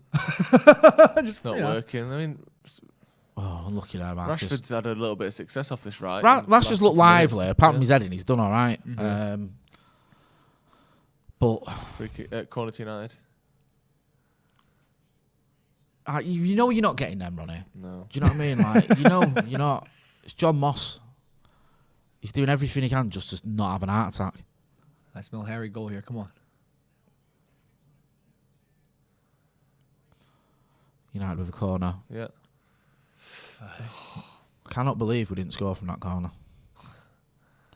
I can't believe. See, we gotta do Watford better on are these- counter-attacking now. Oh, that's what I'm talking about, Spider-Man. Let's get it, boy. That's what I'm talking about. I remember Saka there. I with love this boy. A block, interception, whatever you want to call it, that pretty much saved the That's goal. my guy I think. right there. Oh, my God. I love it.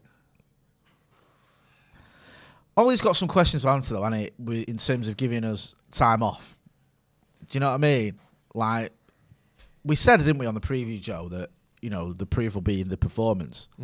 But so far, it's been awful. Yeah. And you do wonder what on earth possessed him to think, you know, lads, we're up against it, go and have a bit of a break. Well, I mean, they haven't had a week off in the rest of this, like, bullshit spell, have they? So it's not like... No, but after those results, a 5-0 loss to Liverpool, a Yeah. 2-0 loss to City, then you get time off. Yeah, no, I'm not saying that... And it also, we wouldn't have- said, we'll see if it's had an effect, and we've looked awful. Oh, my God. Oh, my God. It's That's what I'm... But I just... Yeah, I understand. You I have think to he's live and off. die by these decisions. Yeah, but I think it wouldn't have made a difference is what I'm saying. I just think we're fucked. I just think Ollie's... It's not working. The players aren't working. We're not going to win under him. It looks like the manager in the last days of his tenure as a coach. That's just what we're seeing. I don't think training more, training less, doing this. Do you not think, though, getting as the a Ouija manager, board out, I don't think it's going to matter. He should be saying, right, well, at least I've got to fight for it. Well, yeah, maybe. I understand, but what I'm saying is I don't think it would have mattered.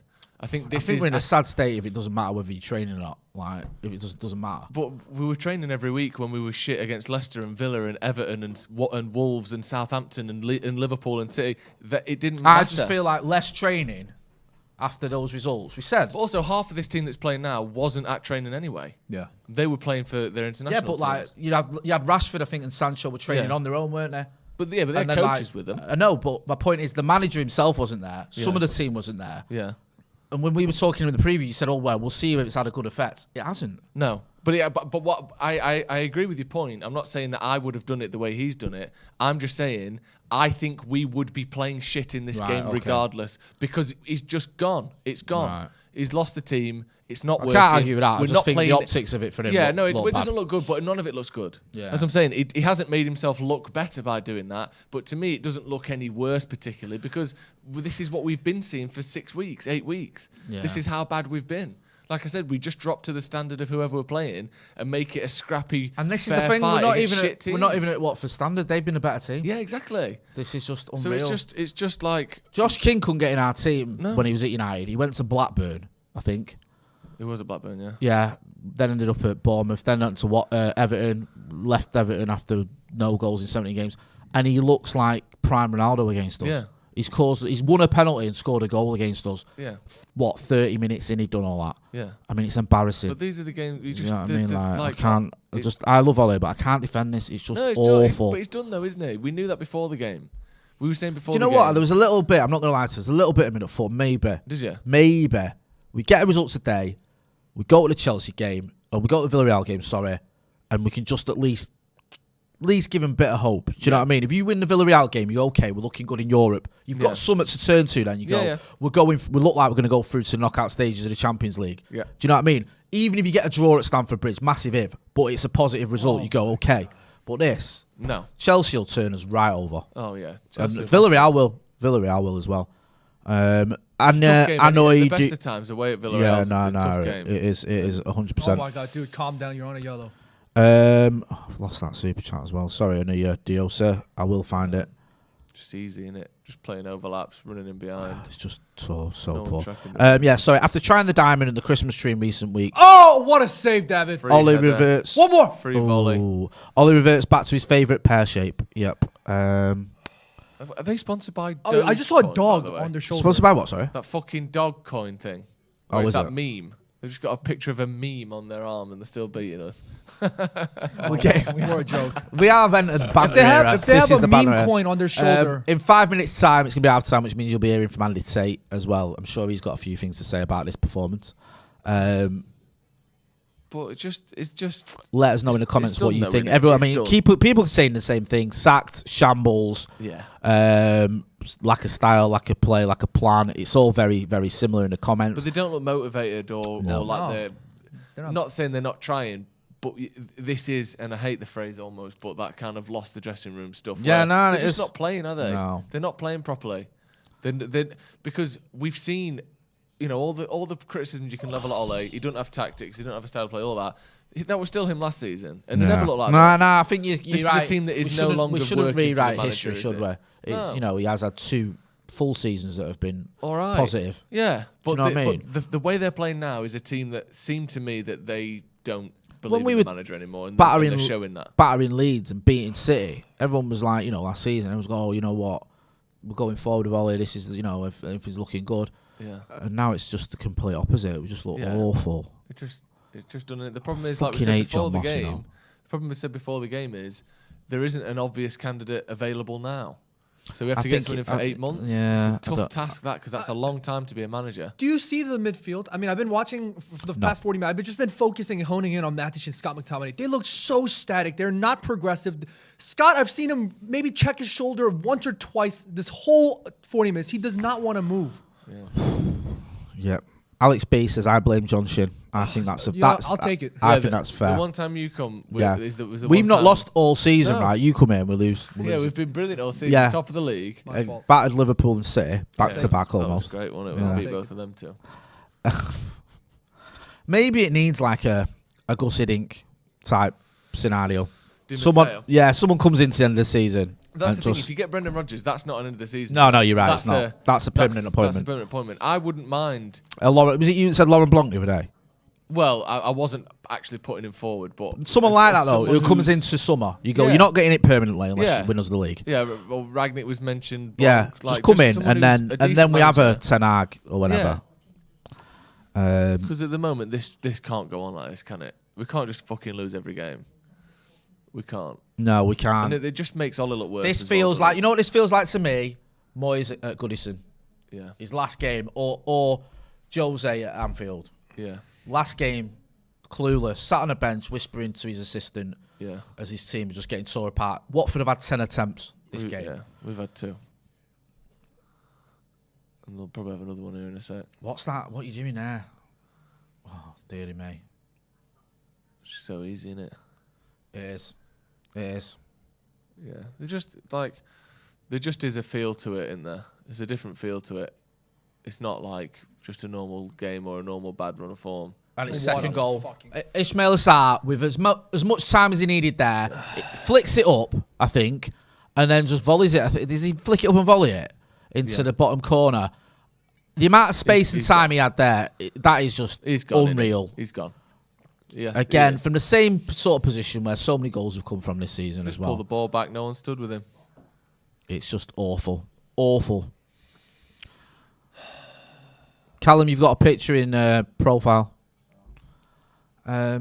Just getting torn apart here by a team that are 17th in the league. And we are getting torn apart. Yeah, we are.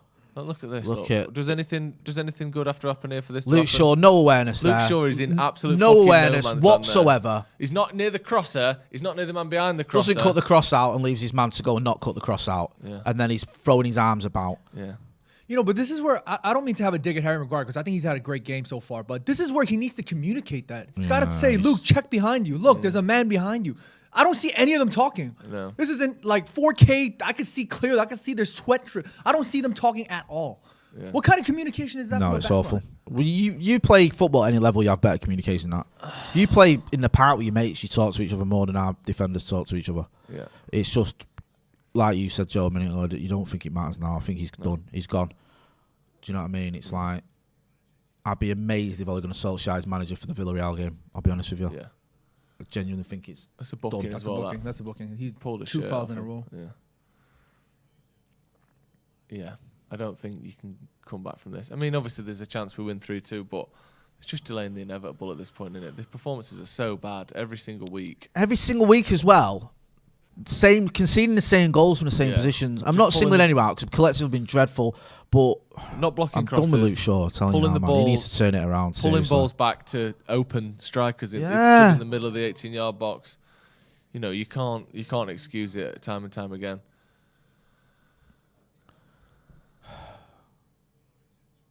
Yeah.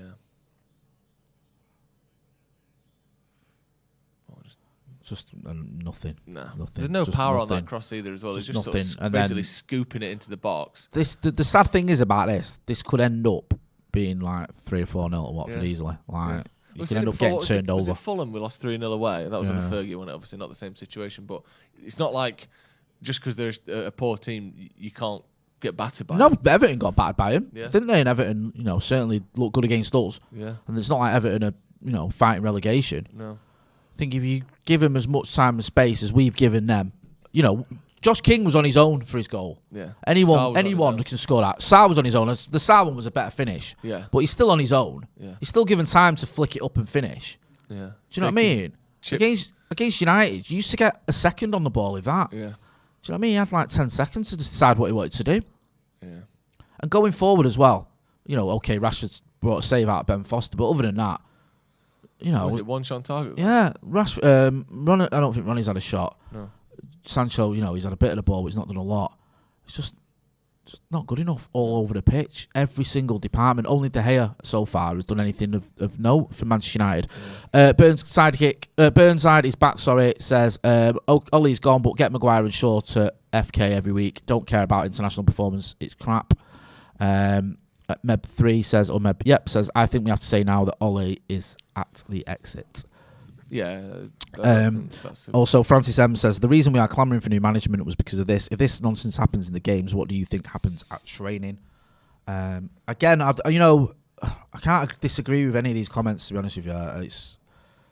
It's just awful. It's just awful. It's awful to see for so many reasons. A, I hate seeing United lose anyway. B, because it looks like this could be Ole Gunnar Solskjaer's last game. And C, it's the nature of it. Do you know what I mean? Like, if we were losing to a very good team whilst giving it a go, fair enough, but we're not. We're losing to a pretty average team.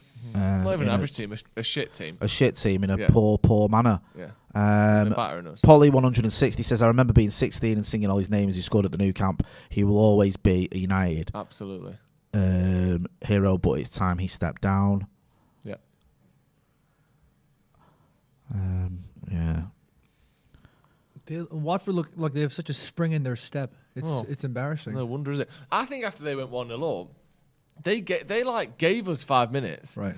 And I think they expected us to do more with it. And they're like, actually, they're not creating anything. It is our time. We are going to be hearing time, from Andy Tate. We got to go to Joe on his single while I just move. Joe, you can talk us through that. You can take that. I need the toilet in a minute. Oh, dear. Well, yeah, come out for a minute and let's come back in.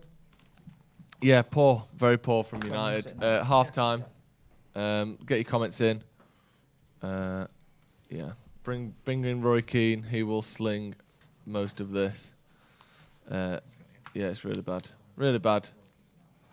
Andy Tate joins us. Without, we know some of your thoughts, I'm sure.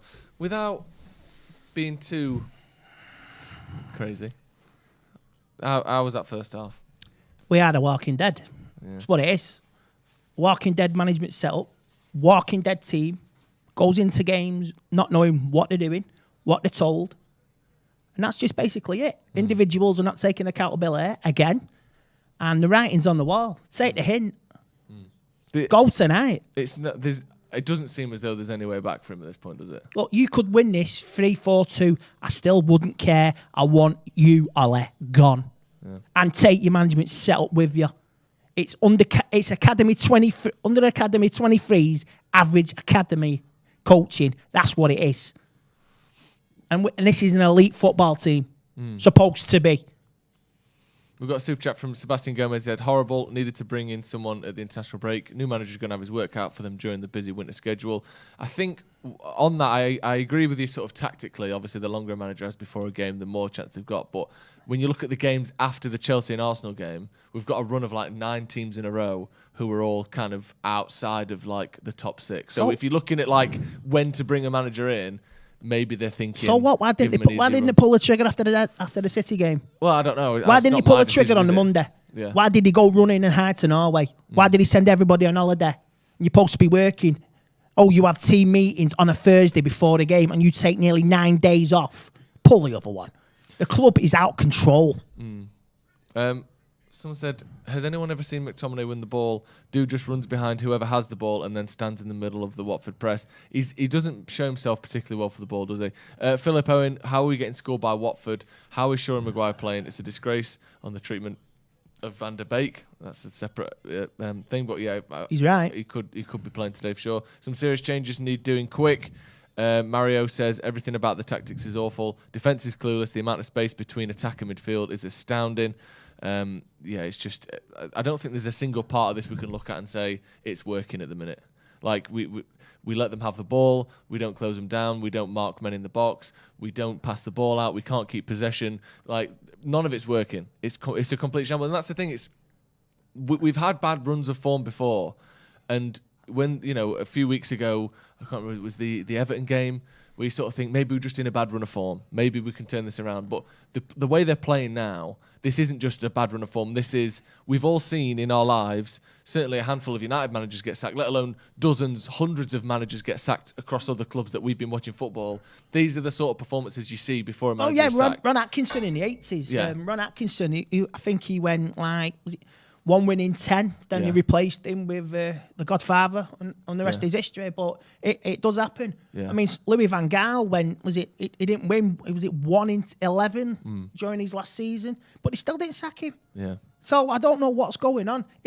Basically the club is run. It's like the mayor from Jaws. They're always in denial. Oh, there's no shark. Yeah. Oh, we want the money. We want the money. We want more. They're in denial. Then it's going. We're sinking and sinking. It's just denial. Yeah. Rambinho says Ollie has to go after this game. He's picked 2 midfielders who can't create, and Van der Beek is on the bench. It's shocking, and we're being mocked by every club. I love Ollie, but he has to go. Lost Creation says you have to admit it's quite funny.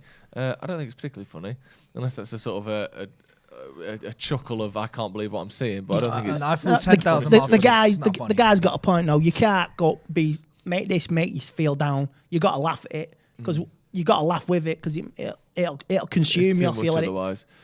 Mohammed Jabbar says it's so bad. Sancho's movement in the second goal was a perfect summary for the season till now. Josh says, hey John, you should go and book your flight home. This ain't worth it. Check back in once Ollie's gone. Someone else I'll be joining him. Matt Moss said, how shit are we? Just sad now, not even angry. There's a feeling of, a lot of people have come at half time. There's just a feeling of helplessness about it now, isn't there? Can anyone make a case? Can anyone see how this is going to turn around? Because it seems to me that everything's just gone too far now. Well, the players There's no way, is there? The players say to the management, up your lot. we're doing it ourselves and the players play. But that's not going to work for United long term, is it? Obviously. No. But for this game, I remember we were 2-0 down against Newcastle, one of Mourinho's final games, and the players just went something like, up yours, Jose. We're just playing, and we scored, and we won 3-2. Was that the game that the press reported the week before that he's getting sacked after that game, regardless of whether we won it or lost it, and then we didn't sack him for another few weeks, did we? Yeah, and it was rotten to the core, but that's the performance we need. And you know what? I'm not asked if we win today. I just want him gone. Yeah. I'm really not interested. And Tuesday, you can forget it. Rizzo says, even if United are playing badly, how exactly do you explain a complete lack of desire to win a game? I try harder to win Sunday League football games. That's the thing for me. Yeah, players are responsible. Players are responsible, but obviously when a club is in this situation, when the manager's right on the brink, I think this is the difference, isn't it? This is what I'm on about between bad form and the manager's getting sacked. These are the performances of players that, to me, don't believe in the manager anymore. They are playing as though they don't care whether... I'm not saying they're trying to get him sacked, but this is a performances of players that are going, well, it's all shit anyway, who gives a fuck? Because this isn't like, we'll get out of this. There's no rally, there's no hope, there's no confidence, there's no fight. Like you're saying, the desire doesn't seem to be there. I hope certain board members are watching this now. I hope certain board members are watching this. We hope they would be. You think they would? Oh, they're too busy on the beach in Florida. Philip Owen, the state of our club is soul destroying. I don't mind losing if they play well, but we're playing League One style. Yeah, it's not going to work, this, is it? This isn't going to work. Any thoughts, John? I don't know. I mean, I was watching that first half and I was feeling so uncomfortable with respect to the coaching side of things. You know, I know I'm trying so hard to figure out a way maybe I could say something good, but there's it's virtually impossible. We're getting battered by fucking exactly. Watford. I mean, the fundamentals are gone. A championship team. The fundamentals are gone. When the ball is in the air, the first thing you want to do as a team is to first bring that ball to the feet and then have passing options 2-3 immediately so that you can recycle and rinse the possession.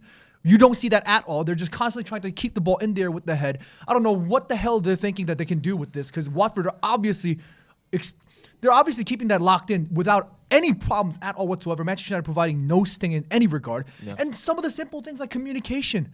I mean, I was watching Steve's boys train yesterday.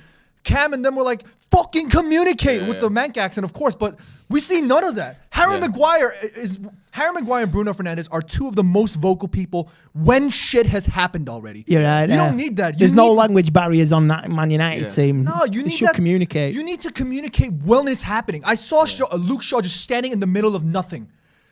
Yeah. The person that can see that is Harry Mcguire, who's right behind him. And, you know, to be fair, I was talking about during the game. To be fair to Harry Mcguire, he's had a great game. But if you're a captain, you're a senior position in that team, you're supposed to say, look fucking behind you. Where's somebody's behind you? Can I just say, it doesn't sound like you're from Gorton, like Steve said yesterday. Abdullah Ibrahim said the international break was the time to change the management. Typical indecisive attitude by the board. Getting violated by Watford has to be the end of this nightmare. We're becoming Arsenal. Nathaniel says if Ollie puts Fred instead of Donny, I'm just going to turn the game off. Taz says bring on Van der Beek, Lingard, Tellez, go full attack. Shaw awful. No midfield support to the wing play. Yeah, the one glimpse of a chance we had was the Rashford one. That was a ball over the top from Bruno. Rambinho says Ollie has to go after this game. He's picked two midfielders who can't create. Sorry, I think I've read that one. Yeah, I love Ollie, but he has to go. I did read that one. Joshua says Ollie thought he had a solid plan drilled into the boys for this game. The fact that the players have come out and done that means the players don't believe in him. Can't even win the 50-50s anymore. Yeah, that's how I feel about it. It feels as though they're not really... He stitched himself up. That's what he's done. Do you think? Yeah, I think he stitched himself up. I mean, not picking Donny as well. You know what I mean? You know he would have picked Fred today. He would have. If Fred he would have gone with him. Yeah. Like the video if you aren't subscribed as well. Make sure you do subscribe. Obviously, shit scenario at the moment, but if you could subscribe to the channel, that would be great. Chris Camel says no passion or hunger from the players. They're physically there, but mentally they've checked out. And View from the stands says Harry's playing his best. De Gea saves a penalty, and we're still 2-0 down. Tuesday is far too vital. I love him, but he has to go tonight.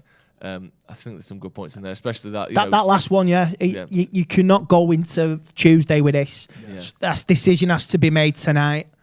I don't care if it's a reserve. You get the entire management, coaching staff out. If you want to put Darren Fletcher, put the reserve coach in from the reserves or the youth coach, just for that game, get it out or let the players play it. Just remove this coaching setup and this manager tonight. Matt Wicks, for years now we've been utter shy at winning second balls. Feels like our clearances and headed passes are pretty much random sometimes. Yeah, the headed stuff is mad. Like, it's like Jay was saying, it's like when the ball's in the air, we just think there's no expectation to pass the ball with your head, like your head isn't part of your body. Like, professional footballers should be able to head the ball 5-10 yards with consistent accuracy. We just jump up and go, just head it up, just head it straight up in the air, like 8-year-olds playing football, learning to head for the first time. Just all of it is just a lack of simple football. Simple football, but it's just like they don't think they need to do easy things. The passing is all in the air, bobble pass, bobble pass, bobble pass. None of it's working, and it looks like they don't really care that much. Man, there's no communication between any of the players. No. From the back going through to the front. Yeah. I mean, I saw towards the end of that first half, there was a situation where they're on the far touchline, and I think Aaron Wan-Bissaka might have been pressing Josh King. I forgot who it was. But the ball comes down, and even when the press is behind him on his shoulder, he opens up, creates the space, brings the ball down with his foot, half turns and plays the ball. Yeah. How is Watford doing that to Manchester United? And when Manchester United are getting pressed man for man, they're too scared to bring the ball down. Yeah, and the space that Sarr had in the box for his goal, the ball gets passed to him, he takes a touch, bobbles up in the air, takes all the time in the world, swings his leg through it and it's in, and no one's within 2 yards of him for the whole thing. Kaz Mofo, very, very poor and pleasant to watch. Should Donny come on? Maybe he should, but, what's it going to change? Donny and Martial are coming on, apparently, according to has the penny dropped? Why didn't the penny drop it at 2 o'clock when he announced the team lineup? Yeah, can't blame Ollie for the players' terrible form. You can blame him for repeatedly picking the same players, though. Mcguire is no captain. They don't respect him. Ole Gunnar Solskjaer followed his principles and followed his philosophy. Whatever word you want to use, he's followed it to the very end, and this is where it's gotten. He took his risk. He said, "This is the team I want to play with. I'm going to trust my consistent 11 to 13 players, and I'm going to go to the ends of the earth if I have to with these guys." It's just painful. Yeah. He's played McTominay and Fred in big matches, in quarterfinals, semi-finals, and finals when he shouldn't have done. Yeah. Tejano says, why is Bruno always on the front and not helping out in the midfield? It's like he's another centre forward. It's annoying. Bruno to the bench, please. I think he just needs a bit more direction, doesn't he? He has dropped off recently, hasn't he? Amo Rao says, Keane was right. As soon as things turn shit, these players give up. It's going to happen to our next manager again, sadly. Jagan G says, Jay, your opinion on Donny being bang average with the game time he's had with the first team makes me sick. Clearly, you can see a problem in the midfield. Ahmed says, I feel like we are playing 6 or 7 defenders. I don't think Ole understands the role of a holding midfielder. He doesn't get that. He is still a mid and has to help with the build-up and advance. I just don't know whether these players are capable of doing that, unfortunately. I'm sorry for being angry because I'm feeling, everyone's feeling the same. Yeah, everyone's feeling pissed off. I've sat in the background and I have, like you say, I am been going absolutely insane in the main brain. Yeah. I've flown 10,000 miles, had so many cotton swabs up the nose, up the ass. I have no idea how many times I've been swabbed up. And I'm sitting here next to the legend that is Jay, that is Joe, that is Andy, and I'm watching this. Yes. So sorry about that. We could promise you to come on, but we couldn't promise you a result, I'm afraid. Isa Khan or ISA Khan says, if it is over now, if it is over now, when? Maybe if you mean if it isn't over now, then when? This board is a joke now. The new Banter FC, Manchester United Football Club. Yes, it's not good, is it? Jay, could we just swap a moment so I can go to the toilet, please?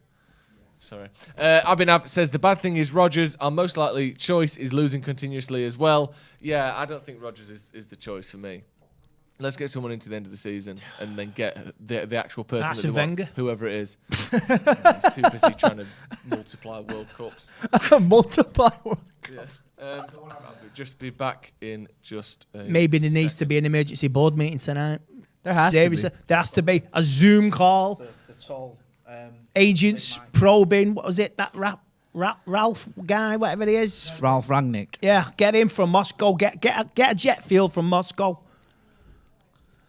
Hey, I can't believe you give me this mic when I'm like 5'11". Yeah, here we go. There you go. You can have that one. There we go. You can keep the headphones. That's better, isn't it?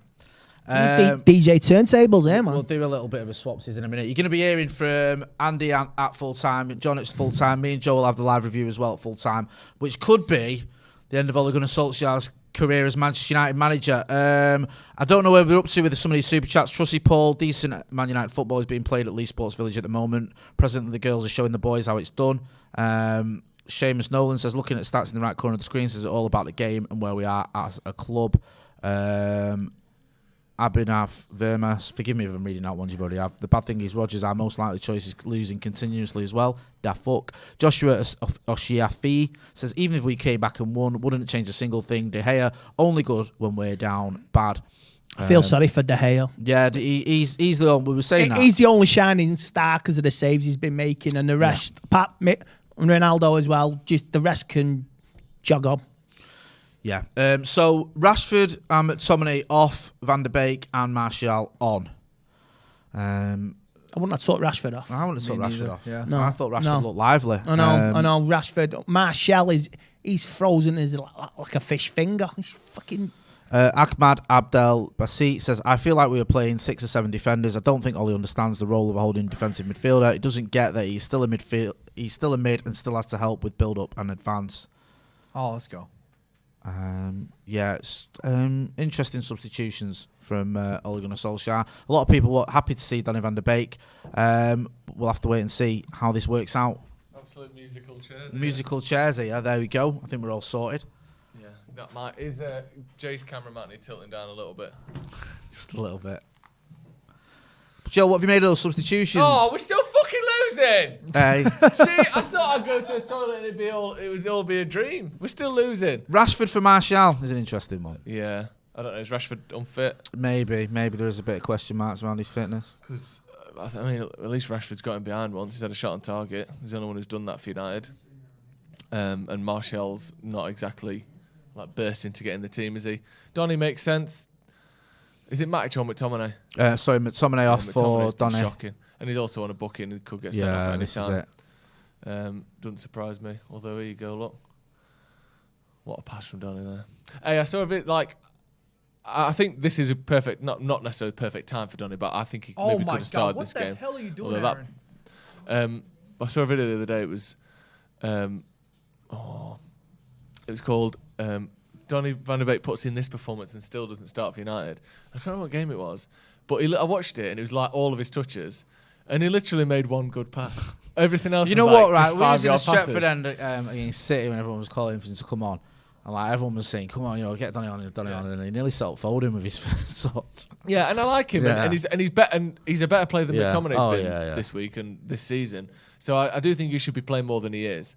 But some of it, that video I'm on about that, 2 million views on YouTube. Really? And he's like, there's like every touch from a particular game. I think he played one good ball in behind, and everything else was just 5-yard passes. I think in a minute, you look at the midfield, it's so weak that people just want to see something different. Yeah, and you've got a player that you bought in from Ajax and a successful Ajax side. It does seem a bit confusing. And I think under a different manager, he could be really good at United. Yeah, I'm not saying that I don't think Donny's very good. Was it you wanted, John, that was saying that it's the system? Yeah. I think he doesn't fit in this system with Ole. But what is the system? You know two holding midfielders who, like the Super Chat was saying before, two holding midfielders that don't really get involved with the attack at all. I think he takes the definition of holding too seriously then, because these boys they hold on the ground. They don't move. They're not there. Yeah, no, I agree. LJ has been a member of the first team for 9 months. Says, not going to lie, lads, terrified with what's to come. If we let Ollie go, terrified with what's to come if he stays. What a place we find ourselves in again. Yeah, it is. It does feel like, it just feels like a bit of a shambles, doesn't it? We're in purgatory almost. Yeah. That's no good. Oh, It is. Well done there. Well done. There we go. Finally, this is better. Come on now. Let's see a bit more belief in our attack. Yeah. It would actually be funny if we turn this around, because that's what Ollie does, doesn't he? Yeah. Just, from what I've seen in the first half, though, there's no evidence for it. As someone said, even if we come back, it still feels like a bit like the writing's on the wall. Up. Great ball, Tony. Sancho in here. Oh! Hey! Come on, fucking back in go! it! Donny, that's what I'm talking about, boy! Get back on, boys. Let's fucking have it. That's what I'm talking about. Yeah. Good. Throw him the hearts. Just some more kisses, baby. That's what I'm talking about. Let's go. Donny van der Beek scores with basically, boy, his first touch, or one of his first touches in the. Fucking talking about. I'm about to lose it. Let's fucking go.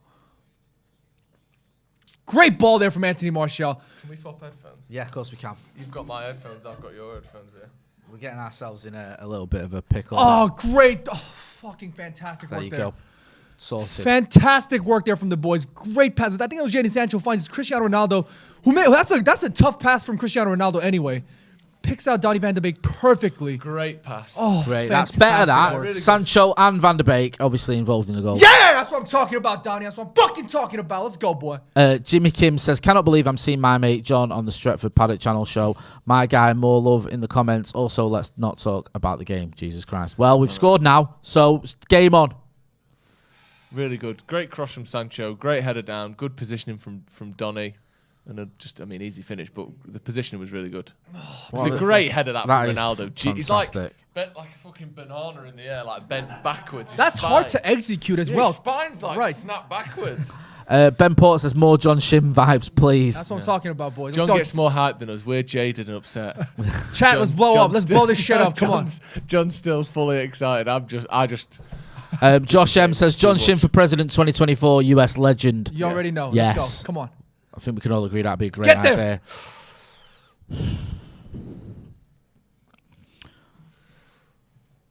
I'll tell you what, they put you through, don't they, United? You know when you see that No Room for Racism thing pop down? Yes. And the font is so on top of each other. Yeah, I know is what you that mean. like a pun on No Room? Because there's no fucking room for the letters to be in the logo. Yeah. It's so squashed, isn't it? Great Like the ball. R's are overlapping and everything. Oh, you can barely yeah. read it.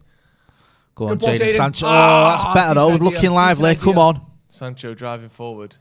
Here's the thing. No, actually, I'm not going to say that because it's about to be proven wrong. Shit. Come on, Aaron. Oh, that's a horrible shot. How do we let this guy score against Josh us? King's looking like the best player ever against us, which is Wan-Bissaka embarrassing. Was getting outran by him there, and he's got the ball. I think Aaron's tired. Oh, he Well, looks he like looks he's running through knackered. treacle there, doesn't he? Aaron Wan-Bissaka. He never does gets look closer to him. knackered, yeah. he He looks looks tired. knackered. He does look absolutely You knackered. saw his legs collapse there at the very end? Yeah. He's like, I don't know if I want to stop That and put was a a challenge in. pretty weak shot as well, to be Yeah, fair. it was. Yeah, I do think that Wow, his haircut is awful as well. What the hell is that back? someone says it still says the day Van de Beek saves Ollie. That would be irony, wouldn't it? Imagine. Hey, imagine if he Oh. does. Hey, I'd take that now, right now. I'm telling That'd you. be fantastic, wouldn't it? See, I don't, That's I another don't know. clearance that Is goes he straight to playing FIFA? Watford. Why does he always do that? Who, Bruno? Yeah, just Yeah, take he's the just touch. smashing relax B a every bit. time, isn't he? Yeah, He's just Fucking holding hell. down circle. That's the time. Donny. These are the This is things. better. These are the things that Donny does well. Yeah, Just- excellent. That was really good. And that's Oh, a that's- shit pass. Who was again. that then? Matic. Oh dear. He's won it back. Let's see if we can make a 5-yard pass. Well done. Right, come on, Shaw. Okay. Let's give the Okay. ball away. Let's see what you want to do here. Just give the ball That's away. miles what I'm away from where it needed to be. That from Luke Shaw there. What do you think of the signs? Can I have your shirt and all that? I hate that. Mate. My mum fancies. I hate Can that. I have a Like, picture can of can I have knob? your Can I have your Ben Foster? Can I underwear? have your podcast career? Yeah. That's what you had to say. Did you see the one where Bellingham went past the sign? Yeah, and I gave loved it it. to the I other, loved the it. other kid. And obviously I feel bad because it's a kid. Yeah. But there's part of me that wished you went, yeah, I saw it. Do you know what? There's a guy near us in Stretford end who's got like a Ronaldo sign, and I don't know that's why a he's good ball. Ronaldo's Ronaldo on it. here. Finish that. Whoa! Penalty! Penalty! Oh, he's not going to give it, is he? Look a little soft. Yeah. I was offside. He's not going to give that. He's not going to give it for a Bollocks. nudge in the back, is he? Oh my God, you're right, Joe. It is a Shiba Inu. Oh my God, if we lose to these boys, I'm gonna fucking lose it. Literally got meme Yeah, coin. he's- That's tight though. I don't know. Like, That's on- I think can't his see from that shoulder's angle. probably off. From this angle, you can't really tell. Shame he just. Oh, that's a come down foul. for him. I'm sorry. I thought it was. No, that's a foul. I thought it was soft at first. That's a foul. Just straight from the back. That's Oh, a foul. That's a foul. Fuck you mean? What the fuck you mean this? That's a straight foul. You dumb. Ryan Opper's messaged me They're saying, checking it. Johnny Boy is unreal. Up the Johnny Boy. What a guy. That's fucking. Up the RH. They're not checking that, are they? No. Just it's offside and that's the end of it. That's the end of that then. Even though Probably it looked was just offside. It was because he was leaning forward, wasn't he? So Yeah, he it tried did to look a Ronaldo's bit- shoulder was just off. Ronaldo. Shoulder. Dear me. Just if they win that, thank Take your fuck. time. Take your time. Go on, Donny. Come on, keep the ball. Keep the ball. Oh, Brilliant. that's That's a great ball. There Donnie. you That's what go. I'm fucking talking about. Come on. What a. Oh Is that Bruno? Yeah. Donny to Sancho. That little link-up's been working nicely, hasn't it? Them two. Delicious. Talal Sawa in the super chat says that one for you, Joe. You always talk about, Donny. Well done. That's what I'm talking about. He's been really good. Look like a different team this second half. Good vision as well from Sancho, not just playing the easy pass Fantastic. there. Oh, I and fucking Bruno, love this. is it just behind him? Sliding on the ground as he hits it. It's just behind him, innit? He tried to take the sting off a bit. Yeah, Oh. I think he can't. Slow Eric down Long this says time. Bruno out, Cavani in. I don't think Cavani's on the bench. Cavani's So not on the bench. So Cavani's injured for 10 weeks, is it? Or like Really? 4 weeks. Or was it Pogba 10 weeks, wasn't it? Yeah, Pogba, yeah. Cavani's Come on, man. out for a bit, though. What was it that Cavani's done? It was the other day, wasn't it? I can't remember now. Too stressed. You think we're going to win this? I don't know. I don't want to be confident because honestly, whenever I'm think we're confident, gonna win this I game. thought we were going to walk this game. To be honest with you, I was like, yeah, we'll win this game. That's and a good then ball. We were terrible. I Go think on, we're gonna win. Wan-Bissaka. Keep going, lad. Keep going. I could see it. Yeah, It'd be definitely. just like they us to they do could this, crumble wouldn't now. it? Yeah. Now we've got that goal. 'Cause that's the thing. They ain't got that much sort And of spine to also, 'em. they have been like all over the gaff, haven't they? You think they might run out of steam eventually. Yeah, that's true. They've been very high in Kevin B has been a member of the first team for 17 months. Says surely whoever comes in after Ollie has a better squad than what Ollie came into. Oh, yeah. Apart from recent form, he's fixed what Jose has left, hasn't he? Yeah, we can talk. I think that's a conversation more sort of for after he's gone, where we can summarise what he's actually done for United. It's easy to whether just he's been sum it overall up good over or these bad. past few months, but Yeah. you know, look But, at the last yeah, no, 2 years. definitely. We've certainly improved. I think he's the first manager since Sir Alex that has left a better team and a better situation for the club. That Great he ball. found. That's a fantastic ball, Donny. Oh. What? He's let the ball go across him there to a point where it's like he's made the I shot. can't believe that. I himself. thought he's destined to score that. What's happened here? He's offside. Is he offside? I Nah, don't know. I don't know. That guy on the far side seems to keep him on. A great ball from Donny van der Beek It's like as he was well. waiting for Foster to go down because he waits ages, doesn't he? Like he keeps waiting and waiting to the point where the ball's, he's like having to dig the ball out on his right hand side there. Oh, dearie me. Just need a little Come on, dink. one more. Let's go, boys. Come on, let's go from the corner. Luke Shaw, that's a good cross. Foster. Foster's going to turn into like Yeah. Lev Yashin. Yeah. Mike Smalling says, why does it take us to go 2-0 down to play positive attacking football? 'Cause Is it we the players or the manager 'cause- taking the breaks off? Both. We're shit and we're not very good. We ain't got much confidence Right. and we don't know what we're doing. That seems to be, a fair comment. Sub. Someone else says most our dude. Sub. I don't want Wan-Bissaka now. He does look a bit out of Breath. but I think he'll be all right. Has Martial touched the ball since he came on? I haven't noticed, to be honest. I don't know. Yeah, I don't think so either. He's just walking about over the left hand side. Sancho's looked really good second half. Beautiful. Excuse On me, that Donny's right hand looked side as good. well. On that right hand side. Yeah, Donny's looked good as well. And East Joshy says, if somebody starts over Donny anymore, I'll lose all respect for Ollie. Yeah. I think a lot of people are losing respect for Ollie as it is. Yeah. Look at that goal threat last 10 minutes, and we're just seeing a blue line and a yellow line. No numbers, no stats, no nothing. Just a little fucking pastel shaded. I don't even know. Stupidest graphic I've ever seen there from Rush. Gotta move, boys. Gotta move. Come on, come on. Oh. Well done. Okay, Martial, come on. See, this is the thing with Martial is even at his best, he looks slow and like he's walking and stuff. So Great when ball. you're losing, One touch, one sometimes touch. it's very frustrating because you just think Yeah. he doesn't have that like intensity to him like Cavani does. Even when Cavani's out of form, you think at least he's working hard. Oh, it's too much on that. Later on here for trying to keep that in and then acting like it didn't go out. Get involved in the comments, get involved in the chat, hit that like button as well. Let's get to 2,000 likes. Let us know what you think about the second half performance. A massive improvement. Donny van der Beek obviously being at the heart of everything that's been good this second half. Martial not so much, been a bit quiet, but Jadon Sancho looking good as well. Yeah, he has. Look at that. Very square haircut. And behind, did you see him? His haircut looked like it was made in Photoshop. So tight. Very nice. Well done, Victor. Not quite good enough. Gotta muscle him. Gotta muscle that. A lot of space there. My amateur says, I can see 2 more goals coming for us a mile away. I hope so. Oh, you're right, bro. Keep. Goal kick? Very, very. Goal kick. Yes, that'll do. I thought it was a corner. Ganzo, sorry, I missed your super chat sent in at half time. If you let me see if I can find it. Loads sent in at I think I found it. Not even mad at Ollie at this point. Incompetent board should have sacked him ages ago. Sick of these players, coaches, manager, board. Feel bad for Ronnie. Feel bad for me.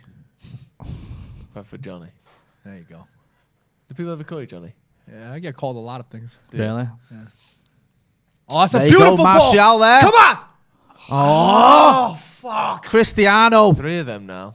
He's just not controlled it properly or not got his shot away properly. Oh, let's pour that. Muscle his ass. Come on, get his ass.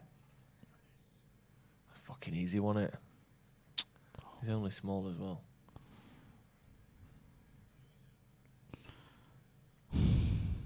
Yeah, a couple of times Ronaldo just couldn't get the ball out from under his feet or control it and get the space for himself there. Yeah, definitely. Fuck off. Good Yeah, he's asking That's for that. not Does he give a foul fucking there? hell, man. Is that a foul?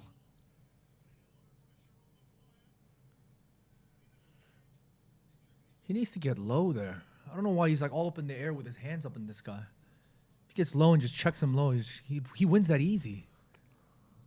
So why is he? There's no need for him to do that. He's lucky there. He's just very on the edge. Sar's not even accelerating. He's just looking up in the air. Mcguire can just step up and just. Oh, He's just on the outside of the box. Yeah, it's not in the box. Danny Dillon just says, you can't believe Ollie for how abysmal this performance has been. Sacking him tells these players they have all the power. Ollie in. That's very rare that for someone to say Ollie in. Most people are just saying, they've had enough. The problem with that is, though, not the Ollie in, but the you can't blame Ollie for the players, and they'll just do it again. But that's just how football is, and that's how football's been for decades. Like at some point, like Andy said, you can't sack all the players. No. But the manager's the one that goes, and it's always the case. That's just how it works. And unfortunately, at the end of the day, the players do have the power to sack the manager if they want to. That's just how it is, because there's more of them than there is managers. If they give up and stop playing for him, then what are you going to do? Sack all of them. No. That's the thing. Also, you got to remember, managers aren't money making. If you look at Man United as a business, the way the owners do, yeah, managers don't make the club money. No. Players do. Selling players makes money. Bringing through players and selling them, that makes money. You're not going to get money for Ole, no matter how good he is. So the fact that they're the ones that get sacked, that's because you can't sack all the players because you're losing billions of pounds. It's not. I mean, you can't sack all the players. It's not. No, it's not going to work, is it? Like that's just not how it works. Hurry up, get off the fucking pitch, man. How long's he taking to get off the pitch? We don't even have to go to the halfway line either, No, does he? Nkulu coming off. Nkulu, coming off for Inkong, is it? I missed his first bit of his name. Watford with a free kick here on the edge of the box. Yeah, dangerous position. Definitely could see a chance from this. Played it low. Oh, Dare's got to be calling for that. Said Bruno does his kick it as hard as he can thing again. Well done, Donny! So smart there. Good lad. Yes. See, that was a foul. What's he acting like for? He might have hurt himself, but it's not foul. What are we doing here? It's not a foul. He got the ball. Sissoko, get off him, get your Sissoko. fucking hands off fucking me. hell. Fucking.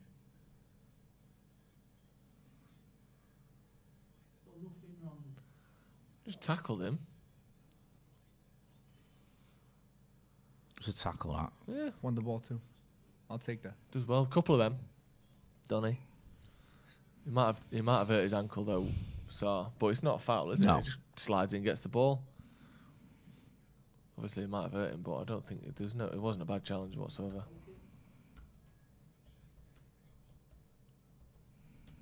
They're getting the stretcher on. It's not good.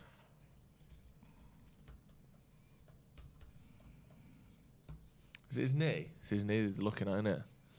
I thought it was his ankle that looked most likely to be in pain, but it's his knee that the physios are holding. Tom Cleverley. This is like Tom Cleverley from like 2011. Yeah, Sponsored by Dogecoin. That's what I'm saying. There's a little dog paw as well. Is that from that? Or is that something else? Come on then, let's get a fucking stretcher on for him if he's hurt. He's been on the floor for like 3 minutes.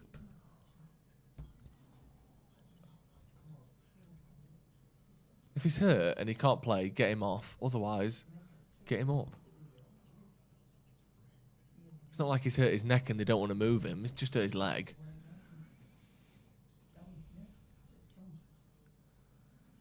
I hate players like this. Stoppages for ages.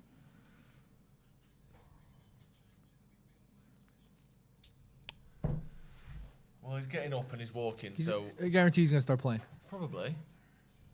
Fucking hell. It's a heavy challenge, but it wasn't a foul. No. There's no problem with it. Just sat down for 2 minutes, 3 minutes. Yeah, Luke Shaw again, just nowhere near. No. Mcguire nowhere near.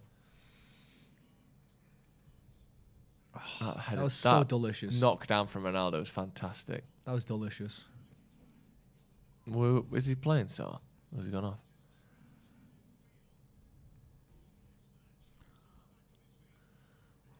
Thumbs up, thumbs down.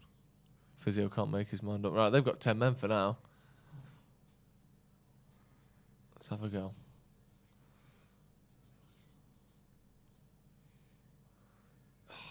Dear. Passing into trouble there, Sancho and Van der Beek. It's mad, isn't it, how we always play down the left, and then this half, we've barely played it down the left whatsoever. Like, Martial's not touched the ball. No, really I since don't think come he's on, had one ball over the top. Yeah, That I was think it. Rashford must be injured, or be tired, or have a knock Yeah, or it does something, seem. 'cause Usually, Martial's not getting involved whatsoever. He's come short there. Bit of a 1-2. There you go. Come on then now, get a bit come of on, space. let's get you into it, Sony.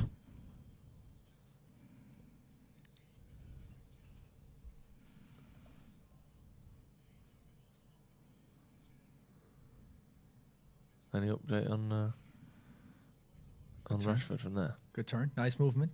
Well done. Options. Donny to Wan-Bissaka.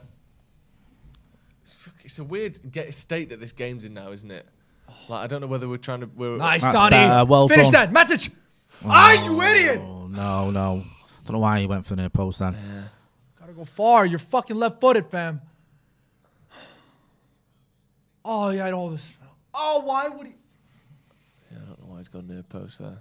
Like he's trying to wrong foot the goalie, innit? Overthought it a little bit. Oh, that's their other sponsor with the dog paw. Just all dog sponsors. Their kit maker has got a dog paw as their sponsor, as their logo.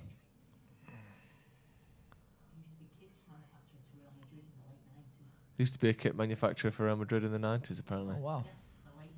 Interesting. That's a nice fact. Yeah. Tyler Johnson says, loving John's energy. Glad Donny's playing well. Joe will keep downplaying his talent. Clearly never watched him at Ajax. Wow. When Joe is not keep entertained. downplaying his talent. I've just said he's been our best player in the second half. 3FHW says, Martial deserves props for the pass to Sancho before the goal. We look better with Donny and Bruno playing in midfield. Ollie still needs to go. Maya Amateur says, Donny and Sancho are kind of similar players in the way they play, and they are looking so good together on the right. That's a good shout. My God. Oh, I think he's on a yellow too. Oh, he's off. Harry Mcguire is off. Seriously. That just sums it up. Hey.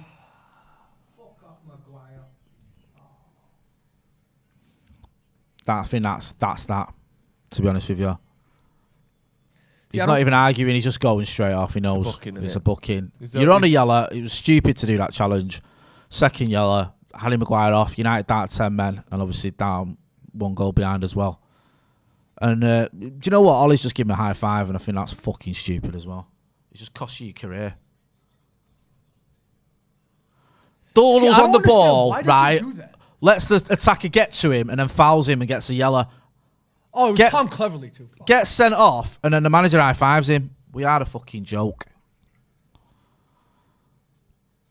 What is he doing there, man? Why has he done that? Oh my God, that's awful. I do not understand the logic of why you think that's a good idea to take a touch, open the ball to the guy that's pressing you right in front of you, and you're on a yellow card. That was awful from Mcguire. Also, if he just like tries to run alongside him, there's players that can come back there. It's not on the 6-yard line. It's 30 yards out. That was so stupid. Tom Cleverley's not dead fast. There's a chance he can catch him up. Yeah, there's a chance he misses the shot. It's beyond poor, that. But like being down to 10 men is I can't worse than the chance that would have come if he'd have not fouled him there. Your captain, Burnside is back. Your captain everywhere, mental midget, Ollie, number one error is abiding in him and Shaw all year. I think it's going to end up costing him if it stays like this. Well, he's gone anyway, isn't it? It's just how fast. Like this is the problem. This is another problem. Everyone knows that Ollie is going to get sacked before the end of the season. Like I said before, the watch-along, there's no one that says, Shaw doing then? "No, I think he'll be here next year." No. So what mentality is this to have? Stream's frozen. What position is it that these players and this manager are in, where we all know he's going, but we don't know when? Yeah. No faith in him. No one's saying that he's safe. No, he's just playing basically fucking like dead man walking. Yeah. Like, how is anything else ever going to happen? If he's going to go, you got to get rid of him. And if he's safe, come out and say he's safe. But obviously he isn't. Just fucking shit. Can we correct the timer, please? What it says. Just ridiculous. And they're in our box again. It's going to be impossible now with 10 men. There's no way we're coming back from a goal down with 10 men. I can't believe he's got 2 yellows in the space of, 5 minutes? I don't remember the first one. What was the first one? For pulling down Ismail Assar on the edge of the box. Great fucking ball, Donny. Go on, Jaden. You're on your own, son. I know. He's had to slow it down there because there was no one really around him. Good idea. I love that. Ronaldo there. He's got his bearings all wrong. If we're going to score a goal, that's the only way. Burnside, his back, says he's gone anyway because he persists with these clowns at the back. Doesn't look good.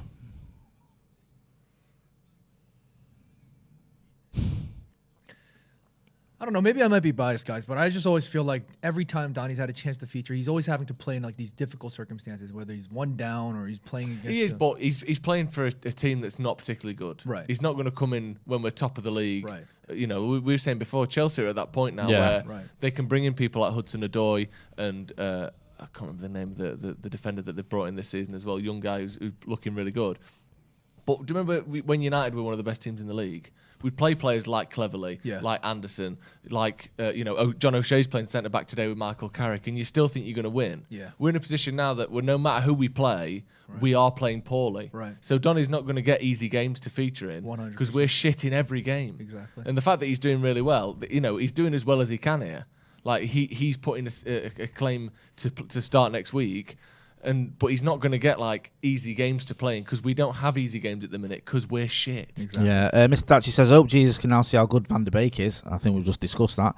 You can't have this type of talent sitting on your bench constantly. It just doesn't make sense. He's only had Premier League 15 minutes this season. 15 minutes. That is crazy. I mean, it looks like it's too little, too late. To be honest with you, now for Ole Gunnar Solskjaer anyway. I think Donny Van der Beek's done very well since he come on, but now without 10 men. Making Tom Cleverley and Josh King look like absolute world beaters. Jesus wept.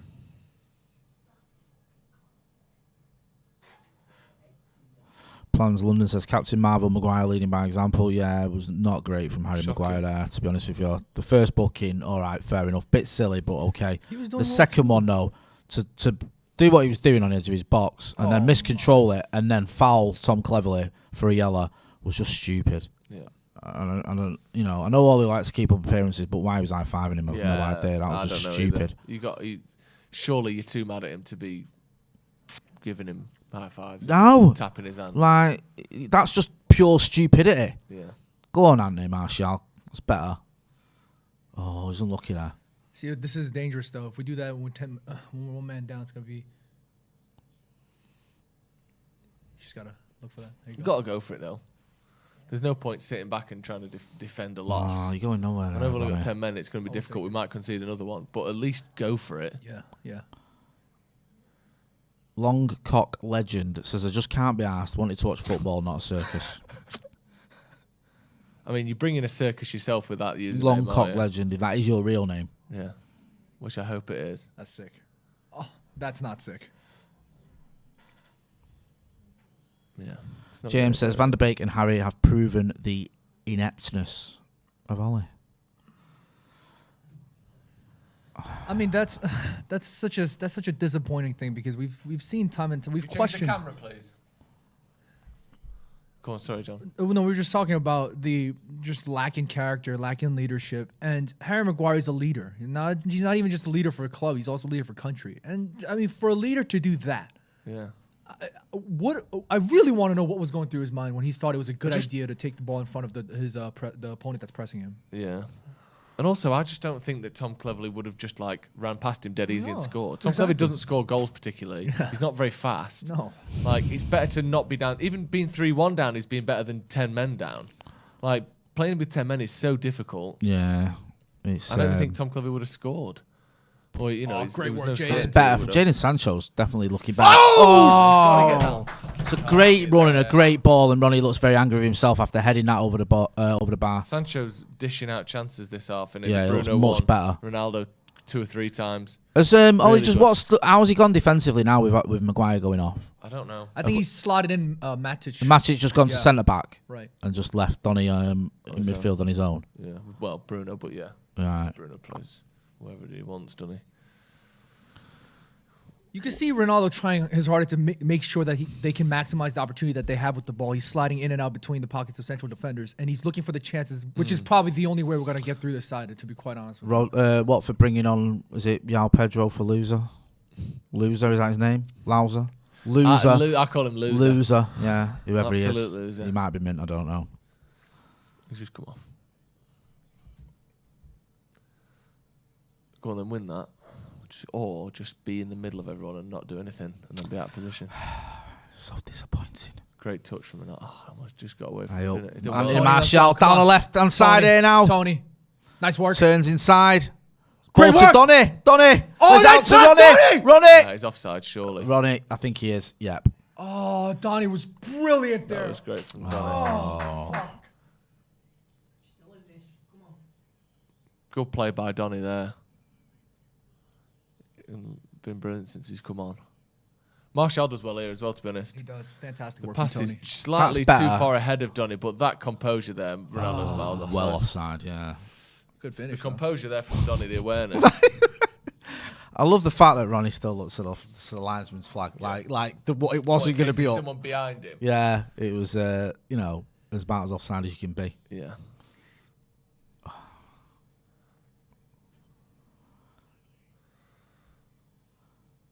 The annoying thing about this is some of these players are just not even all that we're playing against. No, none of them are. They've got like 2 or 3 decent players. I know. But even then, they're not top players. No, not at all. It's just we've made them look like world beaters with our piss poor performance today.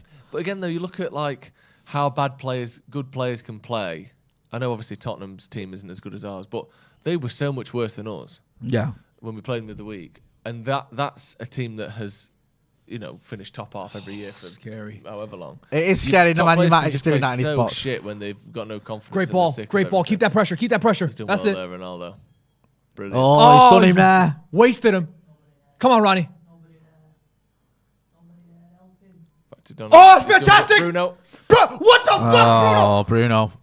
From the edge of the box over the bar. We've had a few decent half wide chances open. here. A few decent half chances.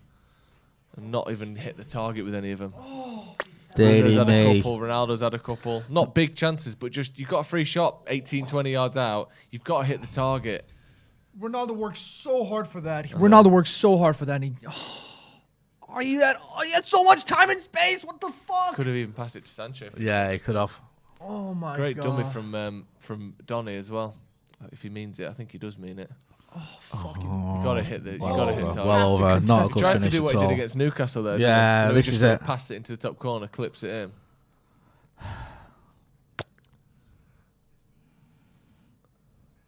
Mirsab Ahmed says Johnny's very American. Love him. It's all putting it on. He's not really American. He's from West. Come on. No, I'm just gonna tell people I'm from Eccles. I still have no idea where it's from, but I like it. You're always welcome in Eccles, John. If you want to come round to mine for tea.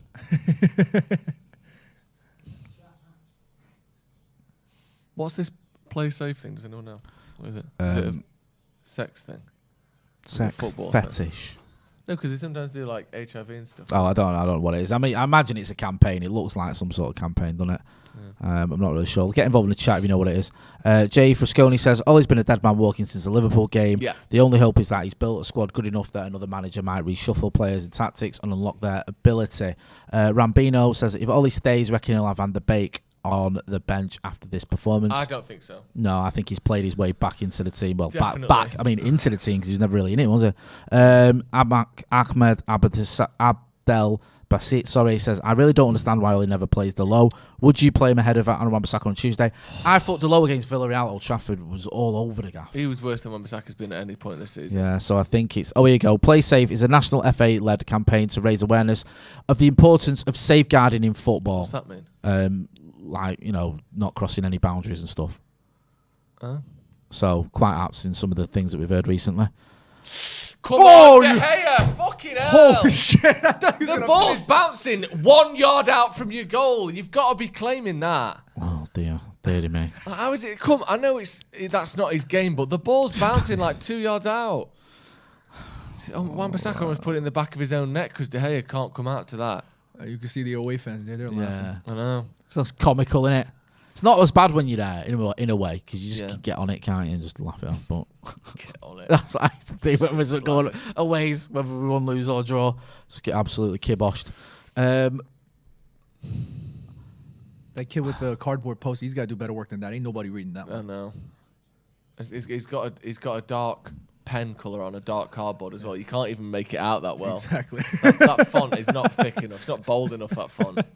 Get some Tipex on there. Get a bit of Paul white. Jenkinson says, can John recommend an MLS team to support until Ollie is gone? Preferably one with a competent board and an owner with ambition. Have you ever heard of the Tampa Bay Buccaneers? Yes. Tampa Bay.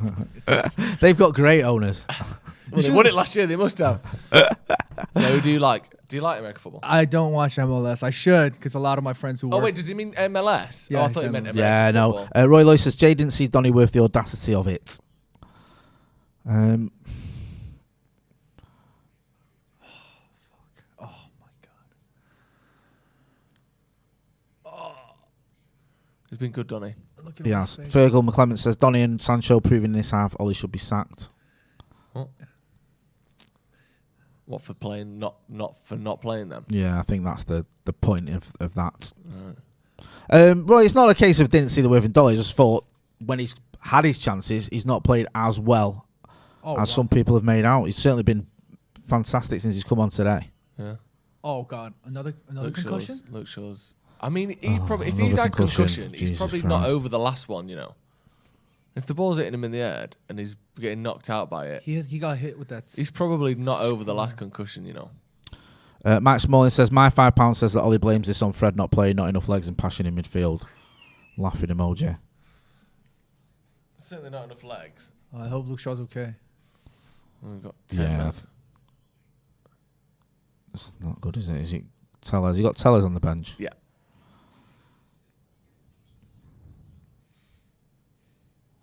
I think Delo's coming on. He looks like he was ready before this. Yeah, he's fully stripped, and I wonder whether maybe Wan-Bissaka was going to come off. because he's goosed. Yeah, because Delo was like, Yeah, no, Instantly he ready wasn't. there. It wasn't a case of he's been to warm up, was it? He was ready to come on. just kicks the ball at his head. How hard does he hit it? He takes full impact of that. Oof. Yeah. Yeah, you got to look after your players, especially if it's a head, if it's anything related to the head. Yeah, well, he's already had sort of a concussion before, didn't Exactly. he? That was a week ago. He wasn't fit to play for England. Exactly. So he's obviously still struggling with that. Oh my goodness. Yeah, clock's on right in the head. Looks like he's got a bruise or a bash on his head there. Yeah. doesn't he? So above his eyebrow. Yeah. If only Fred was fit, AJ, we would have won this game. This is it. That's what we've missed. The energy and industry of Fred in midfield. Not just energy in industry, but final ball. Final ball. That's what Fred brings. And goals. Just a goal, ability to score a goal and to pass it. Oh, it's at the roof of the net there. Who's that then? Is that It's that new Pedro? Yeah.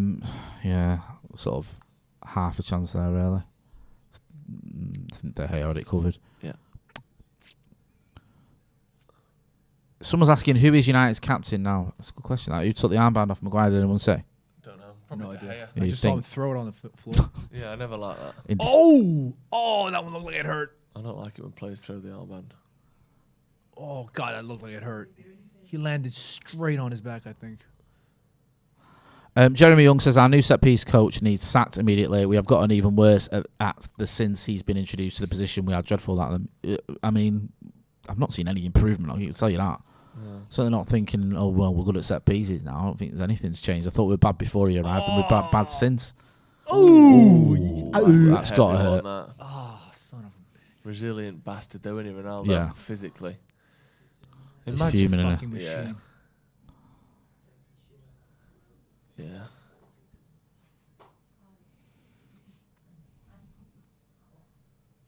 Yeah. It seemed like it sort of started with not being quite sure how to make the team better with better players. And then it's just ended with everyone giving up on it. This. Yeah, it's just sort of... Like, we improved the squad. Fizzled out to a whimper. Yeah. We improved the squad at the end of the start of the season or the end of last season. But the performances and getting those players into the squad to actually make us better hasn't worked. Yeah. And they haven't found a way to do that. And I think that's really what's exposed the sort of limitations of Ole and the coaching staff. Just the Dollar says, Bruno is just awful today. It's not been one of his better games, to be honest with you. He's not really done a lot, has he? Seen a couple of good passes. No, you can go through a lot of the players and say how poor they've been. But again, Bruno... at the moment, everything just comes back to the manager, doesn't it? Like, you can't criticise a player without acting as, or people telling you that you're defending the manager when the players are allowed to be shit as well. Like, they've got to a point where it looks like they're just not that bothered to me. That's a great pass, though, yeah. Go on, Ronnie. Skin him, shit. You got options. That's not one of them. That's not one of his options. 5 minutes to go, or maybe 6 minutes to go with stoppage time. The legit underboss says, if you're looking for an MLS team that's competitive with a lovable start, it's Atlanta United. Who's their lovable star? I don't know. Atlanta's had a positive, cheery start, but I don't even care about MLS right now. I'm trying to. I didn't fly 10,000 miles to talk about no damn MLS. If y'all want to talk to me about MLS, you could tweet me. Kurth and Ravidaran says, Joe and McCall are doing a better than Ollie show. No. Stand strong. I'll fucking say he's better than Arteta. Done more than Arteta's ever done as a manager. Philip Owen says, Ollie, please stop smiling. Please stop smiling. Matic also loses the ball and laughs. You got to laugh, haven't you? It's all fucking hilarious. Can't say he's not got a sense of humour. It's only football, isn't it? It's only his job. It's only his job, his career. You got to giggle, haven't you? When your captain gets sent off. See, that's the thing. You got to give him a high five. He's not laughing because he don't care. This is his career on the line. Like, he'll get other jobs and stuff, obviously, but he's never going to get a job as this big. Certainly without winning something somewhere else. So he's not laughing because he don't care. No. He's laughing because that's just I think how he he's deals laughing with at, like, yeah. you know, the irony of it all. Yeah, exactly. You know, it's not what you want to see, obviously. Oh, As dearie Matic me. gets Dearie me. Turned inside. Honestly, we have made Josh King look like the best player ever today. I know. It's ridiculous. Also, Wan-Bissaka just had like 2 weeks off. How is he that tired? I know he's played a lot of games, and I know 2 weeks don't do it, but he wasn't playing for England. No. He had a week off. They're having too much He's sex. like 50 minutes in. He Been can't. what? He can barely. Sorry? What Nothing. did you say? Nothing. I didn't say nothing. Right, okay. What did you say? Nothing. Extracurricular activities. I think that was the insinuation Was there. it? He's been Thank you, making Jay. himself tired at home, Thank should you, we Jay. say. Bit of DIY. Well, possibly. Yeah. Do you do much DIY, Jay? No, I'm terrible quite a lot at of it. things, My surely. missus does all that. Philip Owen, with your super chat. If you Oh, need a just- shelf putting up at yours, is that your missus putting that up? Yeah, she does all that. Well, my dad's a decorator as well, so if he's decorating, he comes round. But any DIY my missus, she loves all Jay Lang. She loves it, or you can't do it, so she has to. that. A combination of both. Right. Love that. Listen, we're a modern family. Yeah. Do you know what I mean? In our house, women's lib rules and all that. It's none of this. All the men do the nailing and sawing. No. Equal. It sounds like she does it. Yeah, that's true. It's not even equal. Jake Woodcock says, yeah, Miss Man United, Mrs. in the chat says, I do not let him near any DIY. Yeah, there you go. You were like, she loves all that. I let her. It's like a treat for her. We're basically you'd somehow burn the house down with a spirit level. I'm She's telling the truth there. I'm She a generous guy who lets work, her Donnie. do her hobby. Yeah, which is DIY. She knows better than to let me loose near any of that. Beautiful. She's very good at Beautiful. it. Beautiful Lovely. work. Go on, that's it. Take the piss. Hey. I like this, Jay. You've just gone, haven't you? Jay's gone. Ladies and gentlemen, Jay's Keep lost it in the corner and pass it about when we're 2-1 down. Take the piss out of fucking him. piss out of the These Elton idiots. John Muppets. Here he is, Jesse Lingard. Hey, that's how you settle a player that's unhappy at leaving. Give him 1 minute when we're 2-1 down out of 10 men. That'll cheer him up. West Ham's very own. Fuck off. Fahad Khan says, what's your favourite actor, Jay? Mine is Denzel Washington. Oh, no, it's Sidney Poitier. That's my favourite super chat My ever. favourite actor is Mr. Sidney Poitier. Yeah. What the fuck is going on? It's an Office. It's UK the English Office reference. I see. Yeah. Sorry. Shit. Jay Frasconi, I'm just going to wait for this passage of play, and that was one of the worst shots I've seen. Jay Frasconi says, fellas, if Ollie gets the axe after this game, who do you think is the better manager for Atalanta? Appreciate your thoughts. Who do you think is behind the manager for Atalanta? Appreciate your thoughts. I presume you mean Villarreal. Sancho off. They had a great game. He did play well It was today, the Jadon best he's Sancho. played for United. That Yeah, hopefully he'll get a deserved bit an of, assist or a goal For though. sure. bit of confidence from that as well, and just a bit of a reminder that, you know, he's not the sort of player that some people have been claiming since they've been criticising him. He's good. Hold on 1 second. Yeah, 5 minutes added there. Come on. Slice that. I bet they still win it.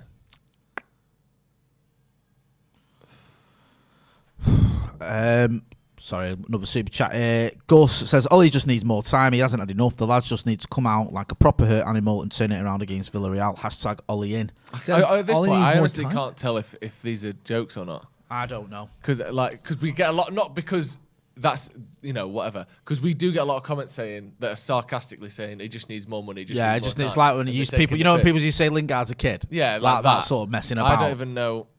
Go on, Dallo. Block across. We can't Oh, block no. crosses. We can't. What a Save David De Gea. Yeah, hold on. All right, we got to respond. We got to respond. And then Martial just my with a fucking terrible God. touch there from Andy Martial. And then they've scored another. 3-1. That is pathetic. And that was, it's been awful all over the pitch, but Martial, that touchdown was terrible. Fuck off. We're going to have a live review with me and Joe after the game. We're also going to have a reaction from Andy Tate and John Shin as well. So, get involved in the chat after that as well. Get involved in the chat now. We've still got another 3 minutes to score 4 goals and turn this around. Sorry, score 3 goals. 3 goals, sorry. Silly me. Yeah. Got a red flare on the ground. I think. We'll also have reaction from the game as well, from the ground as well. And we'll be hearing from Adam McCollum. We'll soon get hold of Alison as well. I know he's not been watching it. He's been with Paddock, but he might have seen some of this. Shambles. He's seen it all before. Whether he's watched the game or not.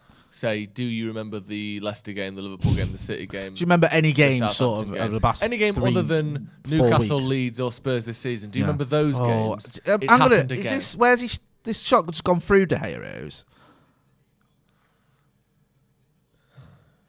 Just through his legs, innit? If Victor Lindelof's going to keep his hands behind them, he's got to make up for that lack in acceleration. He's got to step up higher than that. I don't know what the fuck was he thinking. You shouldn't be getting beat in your post there. No.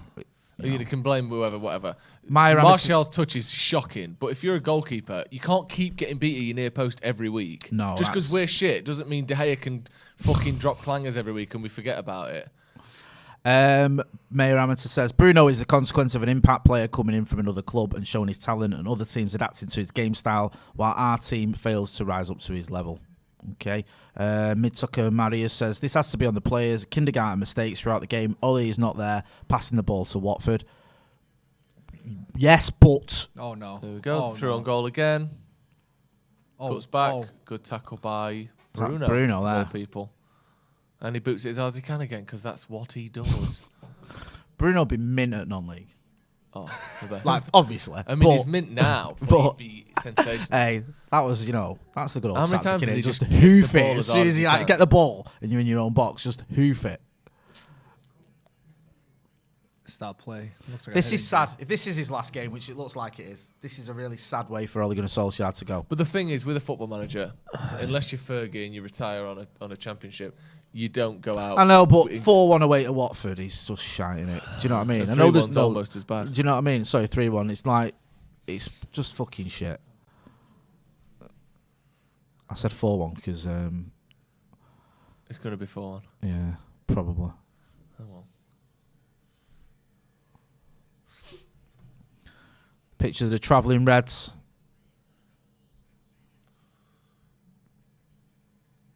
Yeah, he's gone, isn't he? He's Yeah. gone. Wonder how quick they'll do it. Do you think they'll do it tonight? I think, is it the... Because Atlanta's on Tuesday. It's not much of a turnaround. is it Villarreal? Villarreal, sorry. Yeah, yeah. sorry, someone in the chat said Yeah, no, Atlanta. But it's Tuesday at R5, so there's Yeah. like one training session between now and then. It smells like, Carrick comes and takes over, or... But how is that any better? I know it's not. It's not the but- same coaches. Yeah, I know. I feel that's what they might do, though. Yeah. 'Cause it feels like it's such a sort of pally sort of coaching setup. I mean, just getting God. Dallo just getting skinned there. Oh, De and Gea it's beaten 4. again. It is 4. De Gea beaten again. Dallo just got skinned and turned there. Skinned and turned. 4-1. Yeah. Away to Watford. Cannot see Is that the game way over back. It's over. Can we win the game still, Jay, or no?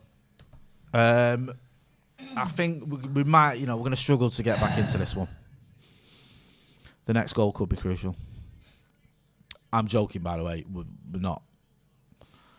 I think everyone knew that, Jay, don't we? You don't know. You don't know. Hey. Yeah. It's just hopeless now, isn't it? It's just waiting for the inevitable now. And hope that changes things. Hope the next manager can sort it out. That's what we're doing now. Hope the next manager can sort it out. And that's full time, is it? Is that full time? It's almost. Is the link to the review in the comments? Yeah, have we got the link pinned? Callum. Just easy, innit? Just skins and turns Dallo, hits a swing and a miss with the shot, and then the overlapping player just puts Right, it I'm going to go across the through head. some of these super chats. Sorry, I think we've actually read all these. For some reason, it just refreshed. Yeah, I mean, it is sad. It is really sad. We've got the review pinned. That should be pinned in the chat as well. There you go. So We me haven't and Joe heard will be doing a review. Then you're going to be hearing from John. You're going to be hearing from Andy. You're going to be hearing from Abdullah as well. He's coming down. He's just messaged me. He's got a few things to say. So we'll be around for a little while. We're going to get some reaction because obviously this isn't looking great. We're also going to have reaction from the game, from the ground as well. Manchester United losing 4-1 away to Watford. Harry Mcguire getting a red card. Just awful. John, just before we wrap up, just give us your sort of final thoughts on that. I know we're going to hear from you later, but just now. I think it's over for Ole. I mean, you can see the reaction from the players. You can see the reactions from the manager there. It's really sad times for Manchester United. I mean, to lose to Watford like this, it's not even losing with 11 men. For your captain to go out like that, and it's just it speaks on volumes. This team, this entire team, and it's just sad times right now. Yeah. Derek Sato says Keano would sort him out. I think Keano would end up doing jail time if he got in that dressing room. I think he'd end up battering someone to death. Agreed. Sajid Made says Mcguire, Shaw, McTominay, British privileges. Van der Beek equals class. I don't think we need to go into this, making this a places thing. No, it's like he plays Fred every week. Yeah, I don't think there's a British privilege there. And also dropped Henderson for De Gea. Yeah, Ollie's sort of giving the players the away fans at least.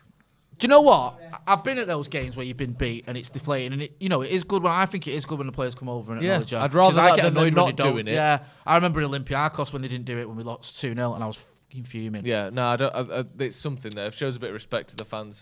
Gonna leave it there. Don't forget to like, share, and subscribe. Subscribe to the channel if you're not doing. John's gonna give his reaction. Me and Joe now are gonna be going live. It's pinned on the chat as well for the link. So we'll be back in a minute.